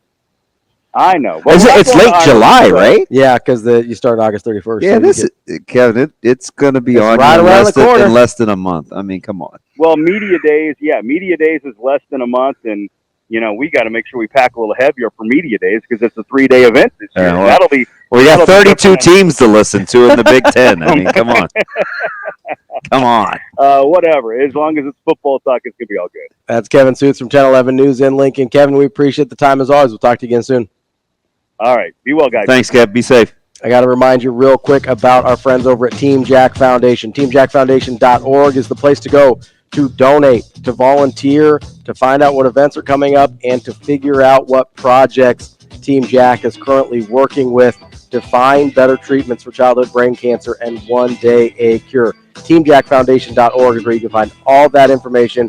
Please go support our friends over at Team Jack. That's UB. I'm Ravi Lulla. We will be back to wrap up hour number 2 here on Hurrdat Sports Radio. Wrapping up hour number 2 here on Hurrdat Sports Radio, AM 590 ESPN Omaha, ESPN Tri-Cities. Melissa Etheridge, by the way. We are live on Twitter, Facebook, YouTube. No one has any idea why I said Melissa Etheridge except for DB. Free DB. But that's that's how the show rolls sometimes, all right? Some inside jokes. Pretty fluid. We just we stay loose with it. It's all right. It's good. Pretty fluid. Hey, did my other favorite head coach say anything recently? We have go, no go for launch. It's just a shame, man. Still can't even. No. I don't even recognize what we're doing. He was just responding that he is a leader of men and he is not going to the NFL. Okay, He said that he got some pushback. He just said, I'm a leader of men, not a follower of men. I'm a father, not a baby daddy. I lead my sons. I don't follow my sons. I just love that. I was just here for the comment section. Yeah. Because anytime you put something out there like that, Mhm.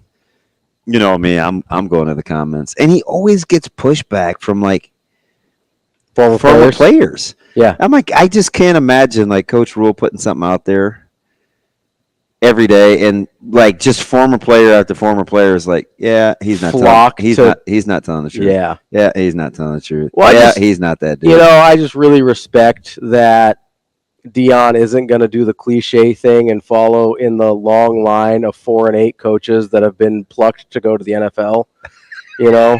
I'm just glad that he's out front of the rumors because obviously 32 teams are banging down the door of Colorado to hire this guy that lost 8 of his last 9 games. Color me curious though to see Color you bad? What happens with Hey Beautiful Lady. I think I skated to that song. Probably. Skateland. Skate parties? Yeah. I remember vividly actually. Yeah. Yeah. I skated to Tub Thumping by Chumbawamba. Okay. I am curious though to see what the draft analysts say when Shedeur comes out. Yeah. Because that is a quarterback that has to run your locker room. Yeah, I think he's going to be polarizing. It's going to be fascinating. Maybe, and I think he's better physically than this guy that I'm about to say, but maybe the most polarizing prospect that since Johnny Manziel, where you're just dealing with a lot of other stuff. Wow, you think he's better physically than Manziel? Boy, we sleep on Johnny. Hey, you want a rabbit hole? Mm-hmm. Go check out Manziel. This dude was like Houdini. Yeah. Maybe he's not. I mean, maybe it's fair. Manziel's better with his feet. So I wonder what his measurables will be. But I say. But regardless, yeah. Like if he's a very polarizing prospect, or going to be. We'll see, right? The whole leader develop. Like there's just a lot going on besides football stuff with him. A lot of times, kind of. People's outward behavior. Now you can have some defiant kids. Don't get me wrong. Like I think there are some decent parents whose kids have kind of gone wayward, but usually there's some telltale sign. But he doesn't appear to be ready to embrace not being connected to his father yet. Yeah. So I mean, he really is not. And the NFL is tough. And like, is he all of a sudden not going to say anything? Because he always has something to say. Shedeur? Yeah. Well, and you wonder, like he seems to have a lot of interests outside of football. Mm-hmm. Those guys typically don't do that well. Yeah. Just in the NFL. Like I'm not. Whether it's wanting to be in the studio, Call of Duty. Whatever it is, right? Whether it's streaming, whether it's, hey, I got to miss minicamp because I'm going to be rapping with Lil Wayne. Whether it's like, hey, I care more about my Maybach than I do my playbook. Like, I don't know. There's a lot going on there. I don't even know what Maybach is. It's a fancy car. Oh. They used to be their own brand, but Mercedes ended up buying them a few years back. Gotcha. Just there, it's like a super fancy, whatever. Think like Bentley. Okay. But like there's guys that have a lot of other interests. LaCharles Bentley? Yeah. No. Okay. LaBradford Smith. I went down another rabbit hole last night on TikTok. Yeah. Hated the way he ran, and I never got it. But, man, Darren McFadden had some sweet runs. Ooh, Arkansas, great. But for a fast guy, he got caught a lot. Yeah. You talk about upright. He was. That dude was. He was like run, Forrest, run, you know? Yeah, well, I think if he was 6'3", I think so. 5'6" of it was his legs. Yeah. He did run a little goofy. Good back, though. Yeah. I mean, college, he was a good back. He was fun to watch in college. Didn't fit your eye. No, that's fine. Kind of weird. He was fun to watch in college, though. But who was the guy that was with him? That wasn't Peyton Hillis at the same time, was it? Yeah. I think so. They had a couple really good backs at the same time. Yeah, and who was their coach that had the famous plane incident? It was a Houston Nut. Yeah. Yeah. And it's guys like this, man, the best running back in the country. We're the number one team tonight. Yeah. All right, then Houston. He's like losing his mind in the post-game presser. I almost said something I think could have got me in a lot of trouble, so I'm gonna stop that. I'll tell you off air. It's a see that was one of those. That was like I saw the joke and I stopped myself because we were talking about it earlier. Good job. You're entering adulthood with self-control. Listen, it's never too late. I'm almost 37. We'll get there. One day or another, we'll get there. TG says, I'm not saying it makes sense, but I just keep thinking I can see Jerry bringing him in with his son in a package deal. I mean, that if anybody's gonna do it, it's somebody like Jerry. Yeah, well, I'll tell you in about 2 months to see what Dallas does with Parsons, Judy, and Prescott, because that'll pretty much tell you all you need to know. What I want to know is at what, like, I do think there's a fascination. There is a fascination with Deion. I get that. I wonder what record he would have to get this year, like what he'd have to do for there to be actual NFL interest. Because I make fun of him because right now, no one's hiring him in the NFL as a head coach. He's 4-8. But what number would he have to get to wins? Felix Jones. Guess who told me? Who? And call him by his correct name. It was Kevin. Trevor? Kevin. Oh, Kev? No, Kevin. My guy, Big Kev? Love Kev. Good dude. I don't know Kev at all. He's a great dude. Yes. It was Felix Jones. Good call. Felix Jones. That was, when was Hillis there? 25. Hillis there before or after? I'm going to have to look this up. This is going to bother me. So Peyton Hillis was also on that list of forgotten backs that, I follow that guy. Was pretty good. And guys that have, it was the same. No, he did top 10 forgotten running backs in college football. And that was the one where Noel Devine, speaking of Deion, Noel Devine and yeah, how'd that go for Noel Devine? All right. I'm just asking. Okay. That dude couldn't have been taller than 5'4". Yeah. So he played for the Nighthawks for a hot second, and I was standing next to him, and I am 5'9", right at, not any extra bit, just right at 5'9", and this dude was staring at my chin. You were a huge FSU guy. You wanted that to kind of stick around, didn't you? I mean, I would have taken him. What a crazy recruitment! I would have taken him at FSU for sure. I wouldn't have been mad about that. They went on a run of trying to get Moss on campus and Noel Devine. I think they had Moss on campus. At FSU. They had him, and then he got in a little trouble, had to go. He was on a zero tolerance policy, apparently. I'm just saying. Can you imagine? What was Hillis's year? Can you imagine him and Peter Warwick in the same just running routes together? Oh, can you imagine Peter Warwick in 2024? Yes. I've said this forever because I love Peter Warwick way ahead of his time. Because they would have put him in the slot now. Oh, yeah. And all of that Wildcat, goofy game stuff. Just give me Peter Warwick in Kyle Shanahan's offense. Just the over routes. Oh, my gosh. The sail route, just the ability to work in the slot. He was so good. He'd have been a better version of Diggs. We love Peter Warwick. Here, this is a Peter Warwick Stan account now, just so everybody knows. Oh my gosh, yes. What were you? Don't make it weird, Shane. Peyton's years. He was there from 04 to 07. I think 07 overlaps with McFadden. I knew I thought they played together. I know. But he is right, though. But Felix Jones was the one I was thinking They were about. the 1-2 punch. Man, there's been some random really good combos, Minnesota had Maroney and Barber at the same time. Yeah. So really good. You had Cadillac Williams and Ronnie Brown at the same time. That was all within 04 to... Put in your TikTok search. Yeah. Best running back duos. There's a guy that has done it on college where he ranks them. It's pretty good. Yeah, so 07 Arkansas, Darren McFadden goes for 1,800. Felix Jones goes for another 1,100. And then Peyton Hillis, just a paltry 350, but he had 500 yards receiving. Yeah. What on earth? Keeps you on your toes. Hey, those guys landed in Houston. Not a pretty good job, though. Yeah, you got that Ole Miss job? Yeah. Got that Ole Miss money? Listen. For a second. Yeah. Apparently, that's quietly not a bad job. No, I don't think it is. So good enough to get Kiffin to stay. To this day. Yeah, It comes up every year. I think there's probably not a ton of jobs he'd leave for at this point. I do think there are some, but I think the issue with Ole Miss isn't resources or anything like that. I think the fan base forgets that they're Ole Miss.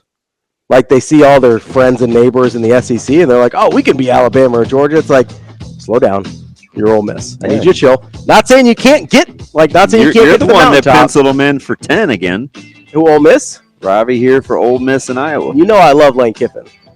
Big Lano guy. I know Love you. him. I know. Not as much as we love Peter Warwick, though. I thought you loved Dan Hurley. Peter Warwick, Ron Dugans. I thought you loved Bo Jackson. Ron Dugans, Lavernius Coles. I don't think he's Snoop Minnis. Woo! I don't think he's listening to you, Shay. That's DB. I'm Ravi Lulla. We got hour 3 coming up next.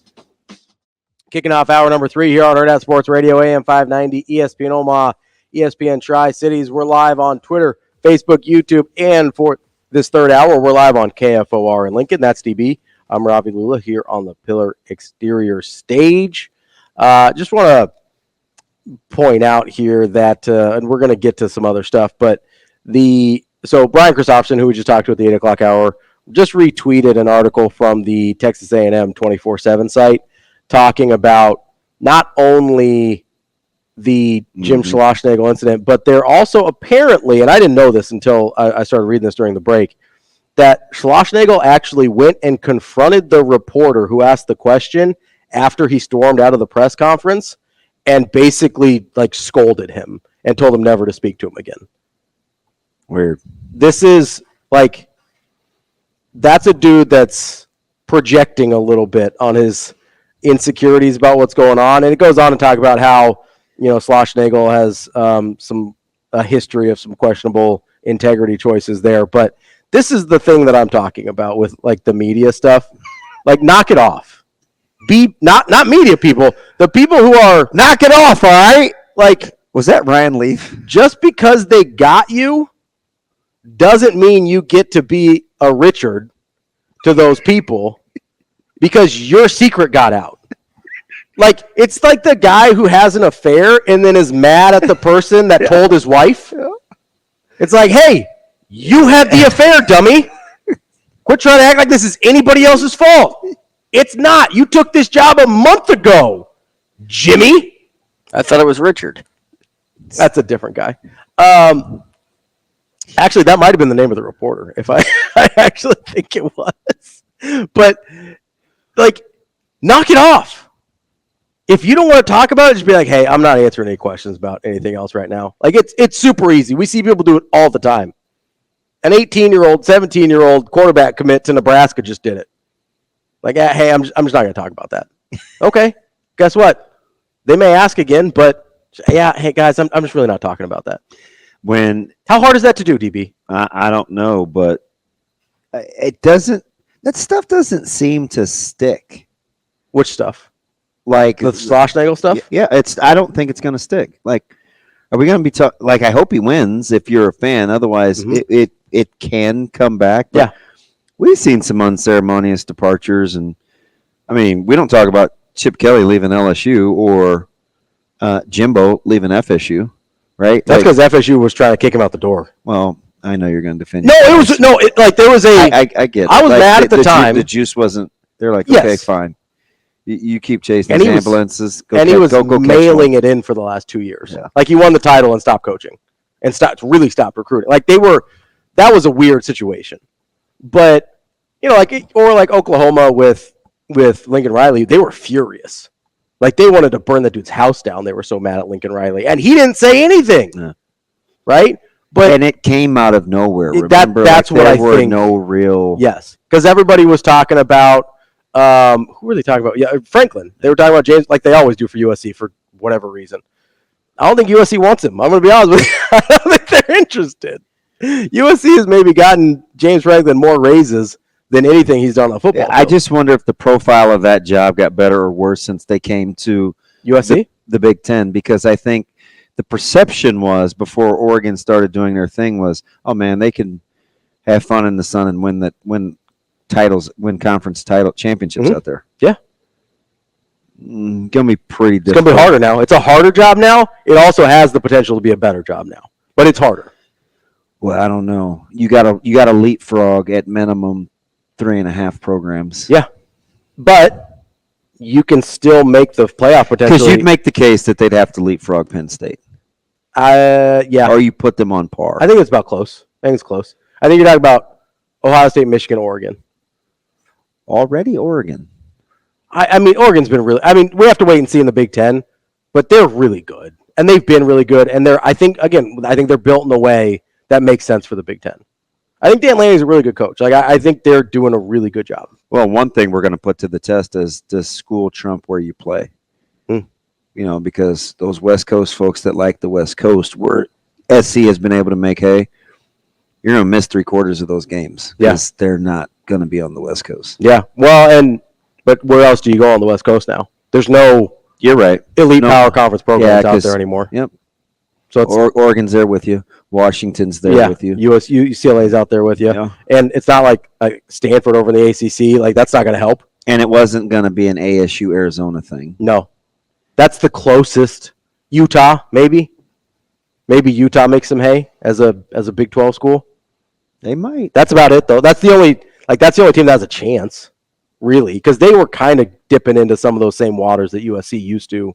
I think that's why USC stopped getting such good and coaching, but like some of the defensive linemen and players that, like a lot of those Polynesian a lot of those Polynesian and Samoan guys that used to be like, you're like Ray Malugas of the world and those guys. A lot of those guys go to Utah now, and so that'll be interesting to see. But if you're a public figure, don't blame it on the media. No, like sometimes the media is at fault. I get that, but when you're the one having the affair, don't blame it on the guy that found out. Okay, that's all. Pretty simple. That's a simple ask. Let's talk about the NBA draft. You went Richard. I'm sorry. I'm trying so hard not to swear on the air when I'm talking about people that are acting foolish. Well, your first 20 minutes, we almost didn't get out. Yep, that's fair. That's fair. Back in the day. Exactly. I get back in the day in the first hour. It's been a long time. Back in the day. I get frustrated. People act stupid. I don't like it. You want me to reread out loud the final haul after Mikal Bridges moved? Yes. Moved for the Nets. The Nets KD trade. This is after. So this is after. Shane, listen to this. If you're a general manager, or if you're in Detroit where they have like 64 people now in the front office. Yeah, it's unclear what any of their jobs are. Senior to the senior of Apparently, vice president of operations. None of their jobs are. So who's the boss? Is it Lindsay or Trajan Langdon? Nobody knows. Okay, well anyway. What could go wrong? He's only hired like 6 guys. And none of their jobs are apparently to teach people how to be good at basketball. Well, he did get rid of his GM and his coach. So Weaver just took a job with the Wiz, who pick early, so we'll get to them. Mm-hmm. But this is the final haul after all the pieces were moved last night. And the Nets get 5 first-round picks. Okay, so this is the finality of what they got and ultimately what it's going to end up since Kevin Durant, and they accrued the picks. Mm-hmm. So the Nets got Cam Johnson, 8 unprotected first-round picks. Say that again. 8 unprotected first-round picks. 8. Okay. 1 protected first-round pick. Only one person out of those 9 picks was like, hey, maybe we should protect this one. 2028 first-round pick swap, a 2028 unprotected pick swap, and 3 second-round picks. Are the Nets the Los Angeles Chargers of the NFL? So with all of that, do you have trust that the Nets will ever win? No. Just seems like one of those franchises, doesn't it? Yeah, which is kind of funny because the Thunder were in a pretty similar position. Oh, when I was like a couple years ago, championing Sam Presti, and all of it didn't take very long, and you're like, oh, yeah, they're going to be good again. Boston did it. Boston did it, and Boston did it with fewer assets than that. But they did. They did stockpile picks. But Oklahoma City had similar assets, is good already, and Boston still has pieces they could move. Yeah, if Stevens wanted to shake things up a little bit. Yeah. Tweak a little. It sounds like a fire sale, or they might Can be. you imagine though? Who should you get for that haul? You might- Should you get? Because KD's good, but he hasn't been what Phoenix has bargained for. Like he hasn't been what they needed. If you're getting rid of that many people for one person like that in that trade, there's got to be some kind of financial issue that they're foreseeing over there, and that they're trying to fix right away. Pretty good, that's what they're doing. That's got to be what they're doing. Now I get it. They had the arsenal to move Bridges. Yeah. But that's got to shake up. Does it make the Knicks desirable in free agency? I don't know. Do the Knicks need to be desirable in free agency? I don't know, but the Nets have some pieces they can move now. I think they need to to want to go get a ready-made guy. If you can re-sign Anunoby, I think the Knicks are good. I think they're happy. Apparently, they don't want to come off OG. That's what I mean. Like if you can re-sign him, then like, do you need to go get anybody new? Like, that's a pretty good team. Yeah. You got Bridges. Let's say they keep OG. Yeah. If Randall comes back and can assimilate to being a 2, that's the question. I listened to him, or I saw him on what broadcast was he? He was on the finals broadcast, yeah. And I get it, right? He looks homeless. Suit. He looks homeless, but he's actually he's sneaky smart. No, I liked his his commentary. Me too. He wasn't super polished, but like the content was good. Yeah. And I just buddy, if you're listening, I know you are, because a lot of people listen to us in New York. Like Julius Randle, let me help you out. I can get your style right. We'll be good. Claude, have mercy. I don't know. It's a lot of stuff to give up, though. But isn't the percentage of somebody that you're going to get in the draft isn't it low though compared to for the success rate? Out of 9 first round picks, if you don't get a Mikal Bridges, you're terrible at your job. Well, Mikal Bridges is a nice player. Well, he is not if you can't get that, what are you doing? And here's the thing about draft assets, right? You can't spend all of those picks.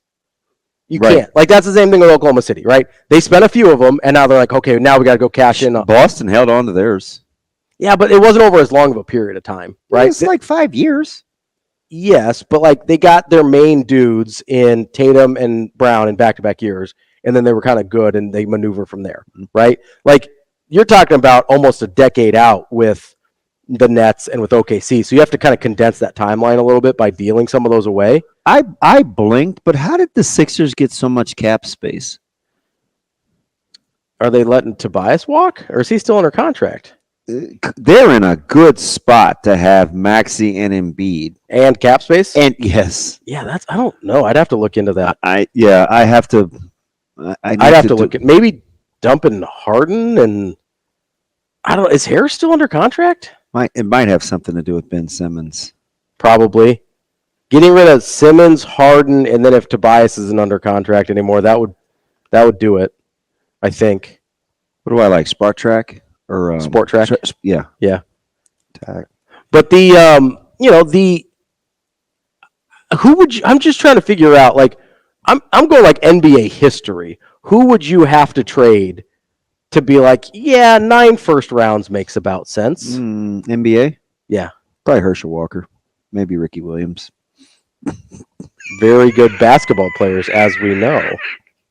I'm just trying to think it's like similar moves. Yeah, but in the NFL it's so different because there's more draft picks, right? Like nobody's giving up 9 firsts in the NFL. Oh, I know. Like you might give up 9 total, but half of them are in the third day. Not the band, but the there's like you'd have to get like Michael Jordan for that haul. Like I wouldn't trade for Jesus Christ himself for 9 first round picks. If you want to win, you better maybe make that move. I think you have to think about that. I don't know. It's like, can he play in those sandals though? Like he can do whatever he wants. He's T.I. Do whatever he like. Yeah. Yes. I'm just saying. There's 9 first round picks. Seems like a lot for late stage KD. And hasn't won you much. I mean, people forget, especially people that listen to me. People forget he hasn't won anything without Steph Curry. Did you know this? Stop it. Has he won any NBA titles without Steph Curry? You know, the projected. You know what the projected practical cap space is for Philly? What? $55 million. Okay, that's a good amount. So that's a max and a role player. It's the second highest. Who's got the most? We just talked about him. OKC? Nope. Nets? No. Pistons? Yes. Ugh, yeah, nobody's going to Detroit though. Dude, can you imagine like somebody like Reed Shepherd going to Detroit? And he's like, wait a minute, Houston seems so much better. So hey guys, could we? I've seen a lot of.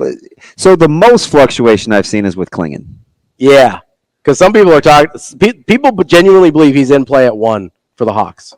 That would be incredible. Which is why I don't know what that I would see that would get me to take Sar over or Klingon over Sar. Yeah, probably not. The fact that he's ready immediately defensively. Yeah, so it would be like if Atlanta's convinced themselves that they can win with Trae Young. That's kind of the move. I'm kind of hoping he moves in he's one of those not talked about pieces. You know, everybody's on PG, and I'm kind of hoping. Are you a Trae Young guy? It kind of seems like you're a Trae Young guy. I'm a big fit guy, right? So I think Atlanta just reminds me of one of those friends. They're kind of like the Chargers. Or the Nets. I just don't know if they're ever going to get it right. That's fair, but why? So I'd like to see him someplace else. Just to see if he's good or not? Yeah. Because I think he is. I don't think he is. No, that's okay. You're still riding the Luka Doncic thing. I think he's. Hey, no, you got to take Trae over Luka. To this day. Right? I mean, shoot, what are we doing here? I am not getting it. You're not drawing me in that. Wasn't that argument in your little group? Oh, yeah. The Trae versus Luka thing? It wasn't Trae versus Luka. It was just Luka in general. Our guy, D. Marias, wasn't quite sold on Luka as a draft prospect. But he's taken that L. He's accepted it. He has. He's admitted it. He was like, yeah, I was wrong. I missed. That's my bad. Yeah, right. Yeah, I know, right? Could you just see D. Marinas just caving? He didn't cave. He takes in new information and he learns. And so are you taking Zachary 1? I guess. Ugh. I don't like anybody. It's the Hawks. I don't like anybody until you get I don't like any of these guys unless they're being drafted at like 6. And you would start with Sar? Probably Sar. I'd probably start with Sar. I think the Hawks think that he's a little too far off in terms of a project to be useful immediately. And that's going to probably be the thing that deters them away from Sar. Mm-hmm. But also, Sar hasn't worked out for him and is refusing to work out for him. And that's really hard to take a guy that you haven't got to see up close and personal. I mean, we see that with Rule, right? He's like, hey, I like to see guys in person. You want to... There's no guy I like at number 1. Like, just full disclosure. There's no one that I'd be like, yeah, I feel great about him at number 1. Whose draft is this? Okay. Moritz Wagner. Okay. DeAndre Hunter. Okay. Jaden McDaniels. What do you mean, whose draft? Whose draft? What team's draft is? Isaiah Jackson. Jaden McDaniels. Mojave King. Max Christie. Tony Bradley. Mm-hmm. Larry Nance Jr. Julius Randle. I'm going to give you 2, and it's going to give it away. Okay. I mean, I think I already have it with Julius Randle, but who is it? It's the Lakers. Yeah. Yeah. How bad is that? That's pretty bad. I didn't even get to Jalen Hood-Schifino. Yeah. No big deal. You moved off Alonzo Ball. Mm-hmm. You moved Brandon Ingram. Mm-hmm. Who I like. I think is good. He's probably not. He's not a 1, but like he's a really nice full player. Disclosure, I did kind of like Jalen Hood-Schifino. Yeah. It's like that's why the draft is hard. It's really hard. I watched the deal yesterday with Paul George on, again, of course, TikTok. Oh yeah, you sent that to me. The Deontay Burton. Yes. Yeah. Isn't that how hard the NBA is? Yeah. He goes, that's just the NBA. Like, this guy is good. Yeah, he would lock us up in practice. Yeah. He would give us buckets. And I would ask our coach, why isn't this guy playing? Mm-hmm. When he was in OKC. I thought he was going to go into this like sob story about something happening to him. And he's like, nah, just that's the NBA. It's kind of the, there was a story about Ron Artest back in the day about how Back in the day, to this day, I prefer Art over Deontay. about how like this dude was a go-to scorer at St. John's and all this or whatever. It's like he is a Back in the day. defensive role player now. Like he went from being that dude to like you better be pretty damn sure this is a good shot before you shoot it. Yeah, I remember a long time ago, way back when I could return punts and kickoffs on television. Mhm. It was like a big deal. Mhm. Yeah, just a year later, I'm on the front wall, like setting the wedge.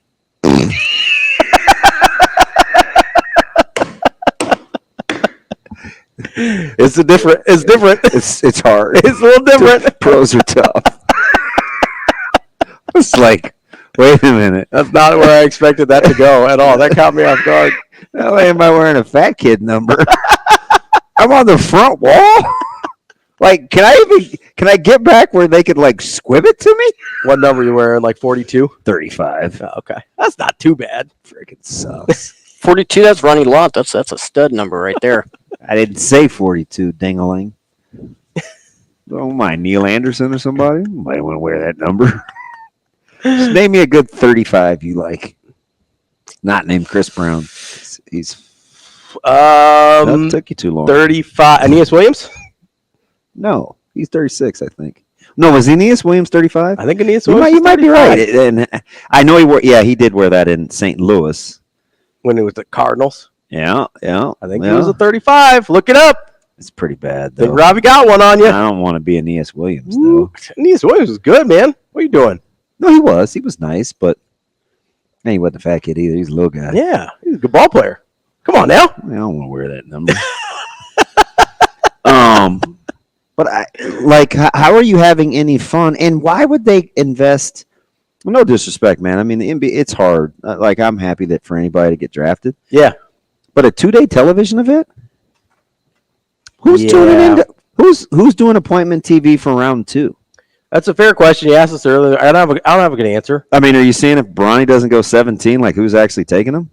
Maybe. I don't know. I don't have a good answer for you. I don't think. I don't know. Did you see our boy? No, not yet. I think he's messing with me. I haven't been under the impression that casual people watch at the NBA draft anyway. Like that's not the sense that I get. And so again, I think it's one of those like, hey, it's a kind of a dry spot in the calendar. Let's throw draft on for a couple nights. Let's see if it works. Yeah, I don't know. What else? I mean, what else is ESPN showing right now? We talking baseball? No, we're not. Double header. They can put that on. We're not talking baseball. Aren't the Braves and or But if you don't want to watch baseball, if that's not your jam, what else are you watching right now? You maybe catch some WNBA, but that's about it. my man DT's talking about? Can you imagine we're 71? Maybe like Copa America. At least he won a Super Bowl. Yeah, you go. You said. Shoot. You said You fat. could have put me out there naked, and I don't. If I could win a Super Bowl, well, maybe not, but I would wear a lot of things to win a Super Bowl. Go out there in the jockstrap and like, let's go, guys. You're just looking at all the advertisements around the stadium. You're like, Okay, here we go. I should read more. That's a great deal. T-Mobile can give you home internet. That's unbelievable. Okay. Doing way too much. Just went into full-fledged character on demand, huh? That's like right on cue. A 2-topping $10 pizza is a good deal. I've never seen it before. It's an incredible deal. You know what else is a good deal? Getting over to unionomaha.com for tickets to tomorrow night's game against Chattanooga, Warner Park, 7 p.m. It is Cancer Awareness Night, and it's part of the USL Jägermeister Cup. Make sure you get to unionomaha.com to check it out. I'm going to have to send it to DB so he can read about it and then decide if it's a good deal or not. But you can trust me, it is a good deal. Get to unionomaha.com. That's DB. I'm Ravi Lulla. We'll be back with more. Maybe if DB comes back. I don't know. We are back here on Hurrdat Sports Radio, AM 590, ESPN Omaha, ESPN Tri-Cities, KFOR in Lincoln. We're live on Twitter, Facebook, YouTube. That's DB. I'm Ravi Lulla. We are live on the Pillar Exterior stage. And we are talking a little NBA draft, among other things. No. talking to you at all. Talking about, DB's favorite numbers, and at least you weren't in the 40s, man. Like, that's a plus. Well, there are at least good backs in the 40s. There's good backs in the 30s. I mean, yeah, but they're like, again, I said 35, and you hit me with Aeneas Williams. Like, there's nothing about me that says Aeneas Williams. I mean, he's pretty good. It's great. He's an itty-bitty DB. I mean, okay, do I need how big is Aeneas Williams? We're going to look at this real quick, because I don't think he's that small. He is a DB, but so are you, technically. Guess what, though? What? Guess what I read today? What'd you read today? That you can I mean, he's 5'11". How tall are you? Dude, what does he weigh? Like 170? Look at him. He's not that little. Dude, what were his measurables, numbnuts? Not what he aged at. Jeez. I'm going to look up combine stats. Shane, did you guess what? Combine. Guess what I saw today? Kids eat free on Tuesdays with the purchase of an entree. Would you know that if you didn't read? I don't know how to read. Guys, we should read more. Hey, from what I'm seeing right now, 35 is more of a baseball number. Frank Thomas. 5'11", Not so much NFL, not so much. 5'11", NBA. 187. I've been 187 since high school. There's That's like okay. one guy in the NHL. That's all right. Shane, are you missing the point, or like what are we doing? You already told me kids eat for free. How That was the... you might have been a little faster than Aeneas. No, he could run. I'm looking at his 40. That's all I'm saying. You told me What'd he run? You want to guess? No. 4.57. Yeah, it's barely. Yeah. Dang, as a 186 pounder, Good skills. man. If I was 186, I bet I could run like You want to know what was 3.2 in the 25. What are you running a 3.2 in? The 25.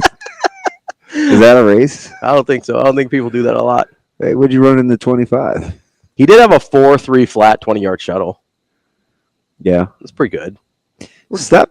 You spent roughly 9 minutes of the show chopping me up. Don't try to build me up by comparing me to a slow guy. A Hall of Fame slow guy. Yeah, I know. Isn't it weird how that may not, like, they'd be looking at you playing at like a nickel slot running 4.57. Oh, yeah. You're like, oh, God, didn't have the 40 time that we thought. Yeah. I'm like, wait, what? Although there's been some guys like that run in like the high fives, or like, I think, who was Joe Hayden? Was he the 4.6 from Florida? I don't know, but I liked Hayden. I think it was Joe Hayden who ran like, and people Again, another one of those guys that you don't want to go to your team because he was previously with a team that you hate. Yeah. But the Hayden, the Browns to the Steelers thing, I wouldn't necessarily say panned out. Yeah, probably not. Yeah, I feel like I just want to go on the offensive for you acting the way you did, but What'd I do? the best thing that I could come up with is actually a real sports topic, so it's not necessarily a burn. That's all right. What is it? I just want Deebo Samuel or Ayuk to go to Pittsburgh. That's rude. I don't like. Hey, don't mind us. I thought there was a ghost in here or something. Oh, Scared man. me. I thought I was gonna start fighting. I was As we will talk NFL and training camps. I was ready to go. Let's talk NBA draft though. Thank you. As it was. This dude's on a roll, Shane. Some people just come here dropping boxes like we don't have headsets on. Dude, he's the OG too. No, I get that. It scared me. Low key, he's kind of one. I've only heard him say like 7 actual real words. It was like in my blind spot. I didn't see it. He always waves. Man, I need to start working on my peripherals. He's been here since we have. I had no idea. Scared the daylights out of me. Okay, that's like another Mama Rose thing. It scared the daylights out of me. Old people. Yes, let's talk about NBA draft here because we got Baylor Shireman. We think gonna go in the first round tonight. I hope so. I think so. I'm hoping so. But currently projected by ESPN as of last night to go 27 to the Timberwolves. Is that a good fit? Yeah, they could use a shooter. They could use a shooter. Good IQ. Maybe it'll help with the ball movement a little bit. It gets a little sticky there in Minnesota. No. Well, remember, I famously asked the question to an NBA expert, and he basically chopped me at the knees and said, "That's not what's happening. It's not what he does." I'm like, how can a guy that handles the ball so much not facilitate passing? You'd like to see anybody who handles the ball that much have a little bit of a facilitation, right? Like we kind of forget Jordan had a couple seasons where he averaged like 8 assists a game. Is Anthony Edwards a better scorer than Michael Jordan or a worse scorer than Michael Jordan? Why are you comparing Anthony Edwards to Michael Jordan? Well, because like if we're gonna use like, hey, that's not what he does. Is this a Noel Divine Deion thing? No. Okay. No. I'm intrigued. I don't think I've ever heard this comparison before. Yep. Not in your sphere. Also, people throw it out there with Jimmy Butler too. You know the funny thing about what he just said? He genuinely doesn't know what we're talking about. He is 100% being authentic. It's fine. Shane, God made you special. Forgive me, but hopefully there's something good there. Is that like from VeggieTales? And he loves you very much. Yes. It's okay. Some people are cucumbers, some are tomatoes. Definitely not asparagus. Some are asparagus, the little annoying dude. And some people act like eggplants. All right, now I'm not interested anymore. Just the lowlights. Long story, Shane. Long story. No, I would like to see the guy that has the ball in his hands most of the time be able to move the ball a little bit to his teammates. That'd be ideal. Well, who made fun of me for asking if you liked pina coladas? Oh, no, right. No, sorry, go ahead. To punch you dead square. Just in your earlobe. It won't leave a mark and it hurts like heck. Well, you're going to have to move the headphones to do that. All right. I forgot what I was going to ask you. When I asked if you like watching Minnesota's offense. And then they scored like 120 and he sent me a message. He's like, hey, you like watching Minnesota's? Who was that? I don't know, but don't confuse points with appealing to watch offense. I mean, so is that a good fit? Like, it doesn't seem like a good fit. No, because philosophically, I don't know if they want to do the things that Baylor's best at. I think they recognize. I bet you it was TK again. Maybe he gets a little snarky. A little. I gotta be nice because he likes me. Dude, I had to tell him yesterday. I said, you're starting to remind me of Ravi. You're not listening. Oh, that's such a nice thing to say to people. They remind you of me? Did I voice text that in front of you? Because if so, you did. Did I? Yeah, 100%. Well, I wouldn't say anything behind your back that I wouldn't say to your face. Oh, no, you probably already said to my face, if I had to guess. I mean, this is what it is. Yeah. Hey, what's wrong with the way that you listen? Yeah, right. What about Milwaukee at 23? That's a little higher. Probably the top end of his range. Milwaukee needs to do something. Yeah, they really do. Other than just quotes, stay healthy. Like something is disjointed with them. Yeah, they traded Drew Holiday for Dame Lillard. That was a terrible idea. Drew Holiday was essential to that team winning a title. Well, so it wasn't Giannis staying healthy? I mean, Giannis is good. Don't get me wrong. Because when he got snipered, their trajectory changed. Well, yeah, obviously. But also, Giannis has played in a lot of playoff series where it was like, okay, Drew Holiday's not healthy or whatever. Drew Holiday, Giannis was the best player on that team. They don't win the title without Drew Holiday. Like, trading Dame for Drew Holiday was misunderstanding what your problem was, I think. And misunderstanding what your solutions were, which part of them was Drew Holiday. It just would be nice if they could have stayed healthy if we're gonna make that like bottom line. Because you are the beneficiary of history. I didn't like it at the time. I really didn't. Dame is really good. Don't get me wrong. I didn't think it was a good fit if you're losing Drew Holiday. Yeah. That's just how I felt about it. What about Phoenix at 22? Does he help Phoenix? Golly, Jacob Padilla would skirt and pom-pom that thing. He might move to Phoenix. He would be sending their front office statistical data and analytics on what Baylor does well. Do you so here's right in that range. You think he would do that? Oh, 100%. The Phoenix Suns, do they have like a general email? contact@phoenixsuns.com. Do you think, what about this one? What about Denver at 28?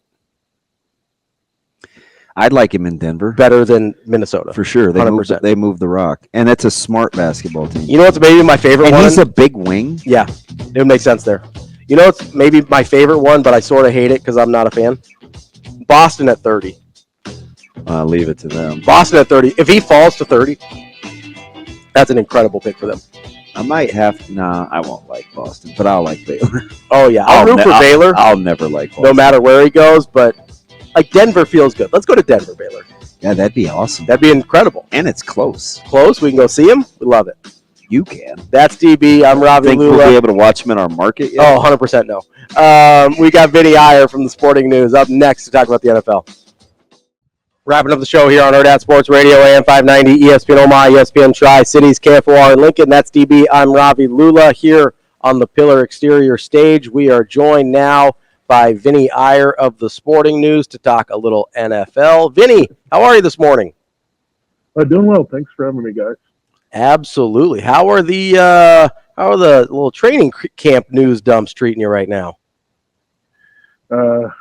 They're going. I mean, this is the time I usually take some downtime, and I'm doing that for sure with the next few weeks. And, just enjoying the calm before the storm. And the thing that we're looking at already is fantasy football and the rankings and all that kind of good stuff. And those drafts will come around pretty soon in August. So hard to believe we just have 10 weeks off from the NFL roughly, and then we go right back into it. Yeah, one of the reasons why I wanted Shane to try to grab you is you're pretty level-headed. Like, I just, reading, talking to you, and I'm a Steelers fan, so this offseason is driving me up the wall. If you're a fan and you're watching this team from outside, and you believe in Mike Tomlin and the message, and there's never a ton of wasted energy, how would you be watching this quarterback deal play out with this franchise? Well, I think the good news is you don't need a lot from it, right? That position, rarely, that you see a lot of teams needing everything out of quarterback to make the playoffs. But the Steelers are a playoff caliber team with their defense. And I think the biggest thing that's kind of been overlooked on this team is how they rebuilt their offensive line over the past couple off seasons. If they've seen something that doesn't work, they quickly pivot off of it. So I think they have their best kind of group up front that they've had in a while. So I think this team, Mike Tomlin, we know, he's a defensive coach. In his heart, he wants to be a team that plays defense really well, runs the ball, then sets up the passing game as a complementary effort. I think that's what you have with Arthur Smith here. So I think that lines up with his philosophy. So their success or failure will be determined by him a lot this year. And I think he just liked Wilson as a guy, maybe throwing back to the early Wilson that we saw in Seattle where they had a defense, they had a running game with Marshawn Lynch, and maybe kind of rejuvenating Wilson in that sense. And if it doesn't work out, longer term, we can look at Justin Fields, and he can handle run-heavy offense as well. So maybe they're just looking at, we don't need a lot here from our team at quarterback, which is rare for most teams in the league. Vinnie, I'm curious, and this I needed that, by the way. I just don't like drama, right? Like, especially with this franchise, which is one of the things that's drawn me to them. So, I'm just looking for some different perspective. Vinnie, a team that's kind of been connected with the Steelers a little bit because their wide receiver situation is the San Francisco 49ers. Do you kind of buy this narrative that seems to be taking hold that they need to move on from one of either Debo and Ayuk? And if you do buy it, which one do you think is more likely that they move on from? Yeah, I think they'll move on from Debo at some point because he's older, and that's just the way they have to kind of prioritize it. And he's also been injured a lot. Or Brandon Ayuk has just tapped into his upside, but the biggest question is going to be here, do they want to part with any of these guys and make one final run? Because I think you look at the Christian McCaffrey restructure here, and that tells you that their window is here, that they want to try to win here one more time with Brock Purdy on a cheap contract. Now, after they pay Purdy, all bets are off. They're going to have to make a lot of changes. George Kittle will be getting a little bit older as well, so they have to prioritize who they want to keep. I would think it's Kittle and Ayuk going forward. McCaffrey, they're going to realize he's going to hit 30 and maybe have a drop-off there, and then they'll have to pay running back as much. So I think they have a great plan in terms of always looking at what's coming and their salary cap issues. But I think for now, short term, because the 49ers want to win the Super Bowl, until that happens in this window, I just don't see them moving them. So I think they're going to maybe be forced to move them next year when they pay Purdy, and they can't do that until early next year. Then it's going to get interesting. But I think they're probably going to sit on them for this off season, and they have been, and they've shown no indication of trading either one, even though there's been a lot of hot rumors about both. So they're going to go like Orlando Brown Jr., Volson, Karras, Kappa, and Trent Brown across the front. T. Higgins isn't going to get a long-term deal done, so this is obviously a huge year. Burrow's coming off of injury. Is this the year for T. Higgins to play nice and get by to set up the big payday? Is there the pressure of Burrow? How concerned are you about the direction of the Bengals with this offseason and giving up some key pieces? Yeah, I think the biggest thing that you look at here is now teams are being able to pay 2 wide receivers. I didn't think that was going to be as consistent. Maybe that comes into play a little bit with the 49ers, but you saw the Dolphins. They were able to extend Jalen Waddle with a year early. Now, yeah, so they took care of both of those guys, and you had Devonta Smith and A.J. Brown getting deals at the same time for the Eagles. So maybe there's a realization here. We need to have 2 really good wide receivers. Now, third is maybe interchangeable. The Eagles don't really have a number 3. The Dolphins don't. The Bengals definitely did not keep Tyler Boyd. So maybe we're saying, okay, we need 2 wide receivers to keep our quarterback happy. But then you see a team like the Chiefs where they're like, okay, we just need a tight end and a mix of wide receivers to make our quarterback happy. So it's different philosophies here with different teams. But I think Higgins becomes more critical without Boyd. They don't really have a lot yet that they can lean on at tight end. So I think that's going to help them, where I think he'll get his deal eventually. They tend to pay their guys a lot. I think moving Joe Mixon was a smart move as he was getting older, but I think they realize you want to keep Burrow in a good spot here. If you want to get the most out of your big investment in Burrow, you got to add to that investment and give Higgins his deal and then Jamar Chase. Yeah, the Zim Parsons thing is interesting unto itself, but then there's Lamb and Prescott as well. You more concerned about the coordinator star player thing, or getting all 3 guys signed if you're a Dallas fan in 2024? Yeah, I think you're going to have a big evaluation season. I think the Cowboys have obviously gone the route that we're going to keep CeeDee Lamb and not worry about the other receivers too much yet. And they just say, look, we were able to do a lot with him. And then the offensive line is slowly being rebuilt here with Tyler Smith as the breakout star there. They should get better with Tyler Guyton on the left side eventually after he kind of develops with Tyler Smith gone. So they're in a bit of transition mode. I think the one you might evaluate more, I think you're pretty sure that you want to keep Parsons, you want to keep Lamb. I think Dak is the one you want to evaluate because he's the one that's going to give you the opening next year to potentially move on if you're not happy with what you get. Now, it's going to be very difficult for them to do that because Jerry Jones likes to please all his guys. But I would seriously take a look at that because if there's a disappointment in the playoffs again, despite Dak having a good season, you might say, look, we need to invest in other spots here, and you need to get a rookie quarterback contract and try to win with that and really load up on the other positions. So it'd be interesting if the Cowboys do go in that direction. It's hard to do. We haven't seen a lot of teams do it, but moving on from Dak might be something they have to think about here if they think like they can win around with the Lamb and Parsons intact. Interesting you say that. My partner is trying to sell me on the idea that as volatile as Shedeur Sanders is in terms of what he may bring off the field and focus to an NFL franchise, that he could see Jerry Jones being a guy to make a play with the relationship with Sanders' family. Are you interested in the analysis and the draft prospect of Shedeur Sanders? Yeah, I'm interested to see what he can do and develop. I think this is a good year for him to see what he has upside-wise, to be more consistent here. And I think that's going to be key. And that's a very good point. I think they would not hesitate to maybe go in that direction. Keep in mind they took a shot. You're not going to see the field probably, but they took a shot on Trey Lance. So they're intrigued by that type of quarterback that maybe needs a little bit of work, but still has a lot of athletic and a big arm upside.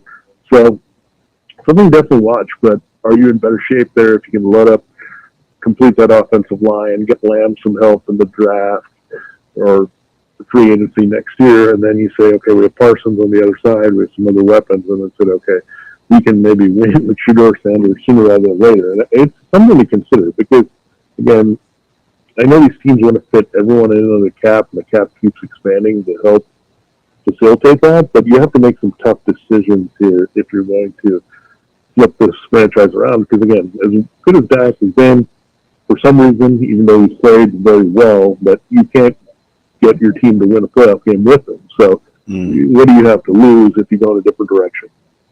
Vinnie, you put out a piece today, I believe, about the 25 best players under the age of 25 in the NFL. I imagine there were some tough cuts from that list. Who was the guy you had the hardest time with?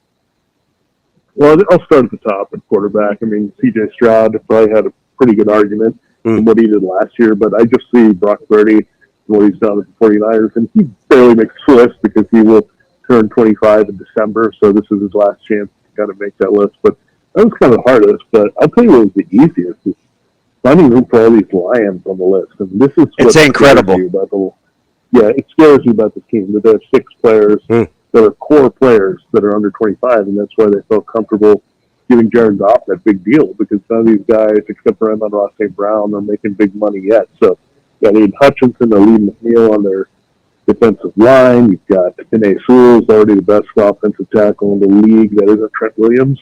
So, I mean, this is just crazy how much young talent they've amassed for this team. And now, I think the Lions, look, they're trying to keep Goff intact, but they're kind of the reverse of other teams where they've got all their youth elsewhere where they can pay Jared Goff a reasonable amount in relation to the other veteran quarterbacks and still feel good about their Super Bowl chances. So it'll be interesting to see if they can take advantage of Goff being here, or will they have to flip the page? I don't think Hendon Hooker is going to see the field anytime soon.